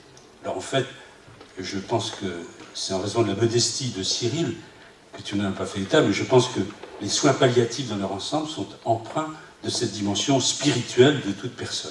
Alors, qu'est-ce que c'est que la dimension spirituelle? Ce n'est pas forcément la dimension religieuse. Autrefois, il y avait une collusion, une confusion d'ailleurs, entre le religieux et le spirituel, et le religieux habitait tout le spirituel et était confié au clergé, que personne ne voyait pour échanger, et qui passait furtivement dans les couloirs, en se faufilant dans les champs. Et ça, c'est plus du tout ça. Et je pense que les religions sont en déclin, alors que la spiritualité est en essor, de façon inversement proportionnelle. Pourquoi les religions sont-elles en déclin? Eh bien, parce qu'elles donnent quelquefois le spectacle navrant de la violence et de leur responsabilité dans l'éruption de cette violence, mais aussi d'abus, malheureusement j'en ai honte, d'abus qui concernent les grandes religions, qui ont largement été dévoilés de façon tardive. Donc c'était assez criminel, effectivement, c'est une perte des religions, mais il faut associer aussi à cette perte, je pense, un sentiment de pas très sérieux, eu égard par exemple au progrès scientifique et technique, la notion également d'intimité exclusive et de secret. Donc les religions sont en déclin et la spiritualité est en essor. Qu'est-ce que c'est que la spiritualité? C'est une caractéristique de toute personne, qui est une caractéristique qui est à la fois verticale et horizontale. Verticale, une relation, une transcendance, ce qui ne veut pas dire à un Dieu, parce que la transcendance peut être remplacée par une société, un artiste que l'on admire, une personnalité, donc, mais quand même une relation à la transcendance. Et sur le plan horizontal, la totalité de la personne. La totalité de la personne. La prise en charge, comme on dit, doit être holistique. On s'intéresse à toute la personne, le physique, la santé, le psychisme, mais également la partie que l'on définirait de façon réduite comme le spirituel. Dans le spirituel, vous avez la quête de sens et de cohérence de votre vie. Sens et cohérence. Vous avez deuxièmement le souci d'une relation authentique aux autres avec l'exercice de valeurs qui sont le respect et la tolérance. Et puis vous avez troisièmement une relation souhaitée à l'universel, ne pas être cantonné à son petit problème à soi, mais vouloir s'ouvrir à plus large, à une tendance, à l'universalité. Et puis une dernière chose, qui est la conséquence des trois précédentes, c'est l'unification. On est tous des personnes divisées, on traîne un peu des contorsions nous-mêmes, et on aspire à une certaine unification. Et je pense que lorsque l'on est malade, toutes ces dimensions sont sollicitées. Il peut y avoir des regrets qui sont exprimés de ne pas avoir vécu ça auparavant. Donc je pense que, vous voyez, indépendamment de la religion, il y a une grande dimension spirituelle de la personne, et les travaux anglo-saxons font état très, très souvent du spiritual care, etc., chose que nous, on ne fait pas encore trop. Et je pense qu'il ne faut pas confier ça seulement aux aumôniers. Sûrement pas, parce que d'abord, il y a des spiritualités qui sont laïques, on peut être athée, agnostique, et avoir un souci de vie spirituelle. Et à ce moment-là, je pense que les visiteurs, bénévoles, ont toute leur place. Et il faut également que les soignants soit concerné pour que la personne ait le sentiment d'être respectée et pouvoir ainsi manifester sa confiance à ses soignants. Parce qu'elle sait qu'elle est regardée comme une personne entière et pas seulement comme un fragment de personne qui serait uniquement le lieu d'une pathologie. Voilà. Donc je pense, alors quels sont les besoins spirituels? Maintenant, c'est un besoin vis-à-vis de soi, cohérence, sens de l'épreuve, sens de sa vie.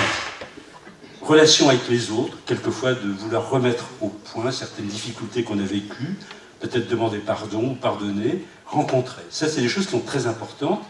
Et puis, vis-à-vis d'une transcendance, eh bien, effectivement, Dieu, si on pense qu'il existe, mais toute autre transcendance qui les a marqués, qu'elle soit artistique, ou qu'elle soit, enfin, quelle qu'elle soit, mais de façon unifiante. Voilà. C'était un peu long. Merci Jean-François. Je savais qu'il fallait lui donner la parole, parce qu'au moins on y voit un peu plus clair. Juste après, Anne, je vous donne la parole, mais pour faire le lien aussi avec les sujets quand même, parce que ceux qui lisent le texte de loi oublient les débats parlementaires qu'il y a eu. Quand on dit obstination déraisonnable, on sait que l'obstination déraisonnable empêche le patient de vivre sa spiritualité parce que l'effet technologique est envahissant, parce que voilà.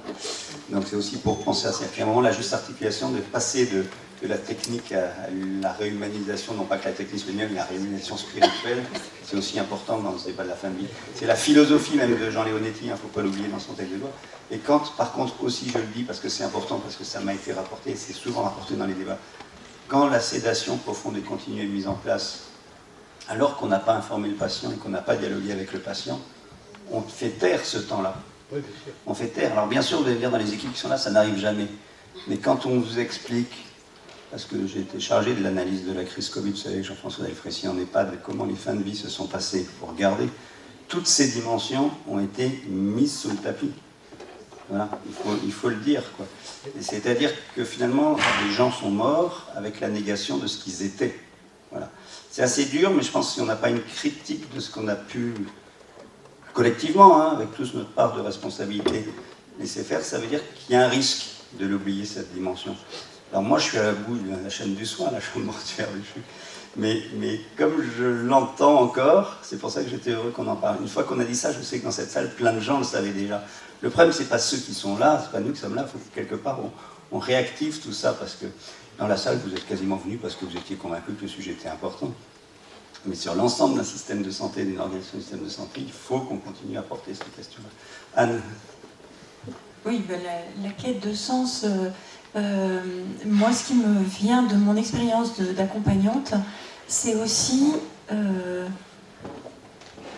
quand l'être humain se sent à ce point vulnérable, se sent parfois objet de soins, il y a ce besoin de... Alors vous avez dit, tout ce que vous avez dit me paraît très juste, mais il y a aussi, je rajouterais, un besoin de pouvoir donner encore. Hein, exister en donnant, en ayant encore une valeur. Moi, ça me marque très souvent, je pars en me disant, je pense à un monsieur qui m'a raconté comment il taillait ses buis, et maintenant je vois plus les buis de la même façon. Et juste ça, voilà, il y a quelque chose qui est transmis, il n'est plus que, on va dire, il n'est plus inférieur par rapport à toutes ces personnes qui sont supérieures, il est en plus en position couchée, hein, nous on est en position debout, il y a tout ça. Il n'est plus inférieur, pauvre petit être qui a plus grande importance et grand intérêt, mais il peut encore donner, il peut encore apporter, il peut encore être reconnu comme plein de richesses. Et ça, c'est la crainte, c'est une de mes grandes craintes par rapport à l'ouverture de tout ce qui pourrait se passer, c'est-à-dire que les personnes vulnérables, déjà, on en entend tellement qui disent qu'elles valent pas le coup, parce qu'elles bossent plus, parce qu'elles sont un poids pour leur famille. Déjà, tout ce que la société a insidieusement mis dans nos cerveaux, hein, à partir du moment où on n'est plus efficace, on n'a plus aucun intérêt, etc. Toutes ces choses-là, elles sont déjà là, hein, auprès des personnes en fin de vie. Qu'est-ce que ça va rajouter, cette ouverture à l'euthanasie, quoi. Jean-Bernard. Moi, c'est pour poser une question, deux questions. Ça a changé. Une Plus question à à me toi. reposer. Et puis, plus à... parce que là, on a beaucoup parlé de la personne qui décède, mais là, je crois qu'on a aussi parlé de la famille, des proches aidants. Et ça, c'est une question qui revient souvent, donc je ne sais pas, moi, je n'ai pas de réponse. Il y a l'accompagnement du corps, ça, c'est les rites funéraires, c'est pour Grégoire. Je pense que c'est important, puisqu'on parlait de spiritualité et l'importance au corps, ça peut avoir son intérêt. Donc là, il y a les rites funéraires. Et puis, il y a l'accompagnement, je pense que en pédiatrie, ça va être assez aigu, c'est l'accompagnement des gens après le décès de la personne. Ouais. Donc c'est deux questions. Sur rites funéraires, moi, je dirais juste une anecdote, mais qui est assez quotidienne, et puis qui a fait l'objet d'une thèse, dont j'étais membre du jury. Il y a des gens qui ont été approchés en situation de fin de vie sur ces questions de la spiritualité, mais de la spiritualité de l'après. C'est-à-dire quand ils seront morts, c'est-à-dire est-ce que le fait de mourir à l'hôpital ou de mourir à domicile changera la question de la présentation du corps, du rite funéraire aussi. Les patients ne sont pas informés là-dessus. Alors moi, j'ai un point de vue un peu militant technique, parce que j'ai transformé la chambre de mortuaire du CHU en service de soins, j'insiste. C'est un service de soins. Et je pense que là-dessus, il y a un besoin d'information, tout simplement, je vais être basique. Les gens ne savent pas ce qui se passe dans une chambre de mortuaire, ils ne savent pas quels sont les droits de présentation au corps, le délai pendant lequel on peut rendre visite au corps, est-ce que c'est 24 heures sur 24. Alors je vais vous dire un truc, quand j'ai pris la direction, je suis il y a 9 ans maintenant, c'est un peu le bordel, c'est pour ça qu'on m'a recruté. La chambre mortuaire était ouverte de 10h à 16h. Le samedi, ça fermait à 14h. Et le dimanche, il fallait sonner et trouver une vague personne improbable d'astreinte qui ne se déplaçait jamais. Et donc, quand une personne était en fin de vie, on était légitime qu'elle se demande qui pourra venir se recueillir auprès du corps une fois que je serai mort en milieu hospitalier. De manière très pragmatique, on a étendu les horaires d'ouverture qui aujourd'hui sont plus que raisonnables, puisqu'elles sont de 8h à 20h, et elles sont ouvertes le week-end avec le même scanestine, organisation d'équipe et tout. Et donc, sur la question des rites funéraires, c'est pareil. Les rites funéraires, il faut dire aux gens que tout rite funéraire est possible. C'est un espace de liberté individuelle, une chambre mortuaire hospitalière. Les gens, ils font ce qu'ils veulent. L'espace est impersonnel d'un point de vue architectural, mais peut être personnalisé avec tout ce qu'on souhaite. Tout. Peut-être des dessins d'enfants, peut-être des trucs, des doudous pour les enfants, mais non, c'est dur, mais c'est ça. Ça peut être des tableaux que quelqu'un a aimé, que les gens viennent déposer, ça peut être une croix, quelle que soit la religion, enfin, ouais, c'est ça. Donc je pense que, je suis très remercié de me voir poser cette question parce qu'elle me tient à cœur. Je pense que quand on est professionnel de santé, on doit à minima être formé à ça, donc je pense qu'il faut que j'en intègre les formations, parce que je pense pour moi que ça fait partie du parcours, et que la spiritualité de l'après, la mort, fait partie des choix d'un patient. Moi, je pense que mourir à domicile ou mourir en hospitalier, quand on a une spiritualité à exercer, c'est quand même pas pareil. Tu as évoqué l'écoute de la musique. Si tu aimes la 5e de Brahms, est-ce que tu peux la mettre à fond à l'hôpital, quoi? C'est un jour ce qu'un patient a demandé. On lui a dit non, ça va déranger les voisins. Une boutade. C'est une boutade. Mais j'aime bien les boutades parce qu'elles illustrent aussi des choses. Si je suis chez moi, on peut demander que la 5e de Brahms soit mise à fond. Voilà. C'est aussi pour détendre un peu l'atmosphère, mais voilà, c'est juste ces histoires. Moi, j'aime bien les histoires pour qu'on réfléchisse. Ouais. Et après, en réfléchissant, on sera certainement meilleur dans ce qu'on fait. Oui, ça c'est quelque chose qui revient souvent pour l'accompagnement des familles et des proches aidants. Ça revient souvent. Comment on fait quand on a été aidant? C'est quelquefois un peu brutal. Hein. Le médecin qui vient, moi ça m'est déjà arrivé, et puis on n'entend plus parler de la famille. On accompagne le décès à domicile, puis après on n'entend plus du tout parler de la famille pendant 2 mois, une période réfractaire. Alors est-ce que c'est parce qu'ils n'ont pas osé appeler, parce qu'ils n'ont pas osé demander de l'aide? Bon, avec les adultes c'est plus facile. Je pense que chez les enfants, enfin moi je sais que c'est la grosse terreur dans les services d'HAD, c'est l'accompagnement palliatif pour les enfants. Parce qu'on n'a pas la formation que vous avez. Et je veux dire, clairement, en plus, c'est des infirmières qui sont jeunes, des aides-soignantes qui sont jeunes, donc il y a des phénomènes de projection. Donc il y a la protection, je pense, de l'équipe, parce que je pense que ça peut être un peu violent et brutal, hein, parce que je ne connais pas plus brutal que la mort d'un enfant. Et puis l'accompagnement des parents, comment ça se passe. Donc là, c'est votre expérience. Hein. Alors déjà, avant que le décès de l'enfant survienne, il y a toute la maladie. Et la spécificité de la pédiatrie, c'est de rendre les parents, et la fratrie d'ailleurs, acteurs des soins de l'enfant. Et ce qui va se produire de façon assez naturelle aussi au moment du décès de l'enfant. spontanément, la toilette, bien souvent, va être faite par la maman, le papa, ou ensemble, et l'enfant va être habillé par les parents. Et après, va partir, bien souvent, il ne reste pas au domicile par rapport à la fratrie, et donc ils partent en chambre funéraire, mais enfin, voilà, il y a vraiment les parents et la fratrie sont acteurs dans la prise en charge de la maladie de l'enfant. Et par contre, nous, on n'attend pas que les parents reviennent vers nous. On revient les voir très rapidement après le décès de l'enfant. En fait, on laisse la période jusqu'aux obsèques de l'enfant, on les laisse un peu tranquilles. On envoie quand même des fleurs, en fait, pour déjà leur dire on est encore là. Et puis on revient vers eux une quinzaine de jours après. On téléphone, avez-vous besoin de voir la psychologue, avez-vous... L'infirmière coordinatrice revient toujours vers la famille, se déplace au domicile. Et il y a un accompagnement psychologique qui est proposé aussi bien à la fratrie qu'aux parents. Et puis, bien souvent, ces parents, on les retrouve après en tant que bénévoles. Alors, pas tout de suite, mais des années plus tard, on les revoit donner un petit peu de leur temps auprès des autres familles. Mais oui, on n'abandonne pas. En fait, c'est pas le décès de l'enfant qui fait que la prise en charge s'arrête.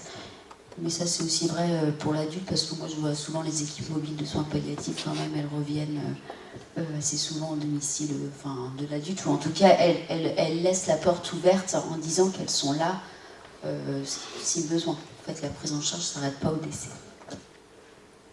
C'est vrai que pour l'adulte, il y a tous ces suivis de deuil aussi organisés pour les aidants, pour les proches, les familles. Et il y a des associations aussi qui permettent ces suivis de deuil, comme Vivre son deuil, donc, pour celles que je connais à Caen. Voilà, c'est des moments, en tout cas des dispositifs importants à connaître pour la suite, puisque ça reste quand même des situations difficiles et traumatisantes pour ceux qui restent. C'est un peu impoli de ma part, mais comme je vous dis, j'ai une contrainte importante pour la gestion de mon service après. Je me suis tourné vers les organisateurs qui m'ont dit c'est bien. Non mais je pense que on a tous été bien, parce que les questions des ateliers, j'ai regardé, je les ai toutes passées, donc elles ont toutes permis de rebondir. Je pense qu'en tribune ils ont été bien, donc vous pouvez les applaudir quand même. Moi, on m'a demandé de faire une conclusion. Alors vous savez, moi faire une conclusion quand tout a été dit et que je trouve que l'essentiel a été dit, c'est pas par flemme et c'est pas parce que je rendrai vous après, mais objectivement, ça serait un peu présomptueux et c'est pas mon tempérament. J'ai envie de vous raconter une blague. C'est des gens, ils viennent, d'accord, vous la connaissez, cette histoire peut-être déjà, ces gens, ils viennent parce qu'ils attendent que quelqu'un leur délivre la bonne parole. Et celui qui va délivrer la bonne parole leur dit, mais pourquoi est-ce que vous êtes venus? Et les autres disent, mais on ne sait pas. Donc celui qui est à la tribune dit, mais si vous ne savez pas, c'est que vous êtes vraiment venu, c'est irresponsable. Vous venez à un truc, vous ne savez pas pourquoi vous venez. Repartez chez vous. Et ils repartent tous chez vous. Ils reviennent 15 jours plus tard, et puis ils leur demandent, est-ce que vous savez pourquoi vous êtes venus? Alors comme ils veulent entendre quelque chose, ils disent tous, ah oui, oui, oui, on sait pourquoi on est venu. Il dit, bah, si vous savez pourquoi vous êtes venu, j'ai rien à vous dire. Repartez chez vous. Puis ça, une troisième fois, la moitié de la foule, un peu rusée, ils se sont mis d'accord. Et la moitié de la foule qui dit, nous on sait pourquoi on est venu. Et l'autre moitié dit, bah, nous on sait pas.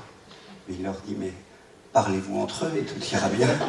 Et donc c'est un peu ça ce soir. C'est-à-dire que je pense que tout ce qu'on a appris aujourd'hui, il faut le diffuser. Il faut parler avec les autres. Parce qu'il y a de belles choses qui ont été dites. Je pense qu'on a progressé tous sur les savoirs et les connaissances. Donc je le dis, je pense qu'on était vraiment dans un format DPC. C'est pas si facile que de faire des tics en DPC, mais moi j'adore. Parce que je pense que ça fait partie de la culture professionnelle. Donc un grand merci à tout le monde. Merci aux orateurs, merci aux organisateurs. Merci pour la société Grand Cirque qui nous a bien nourris, aussi. Merci à toute l'équipe de la Sœur Mutualité et des supports quand même logistiques. Et puis une prochaine fois. Voilà. Merci à toi. Merci à toi.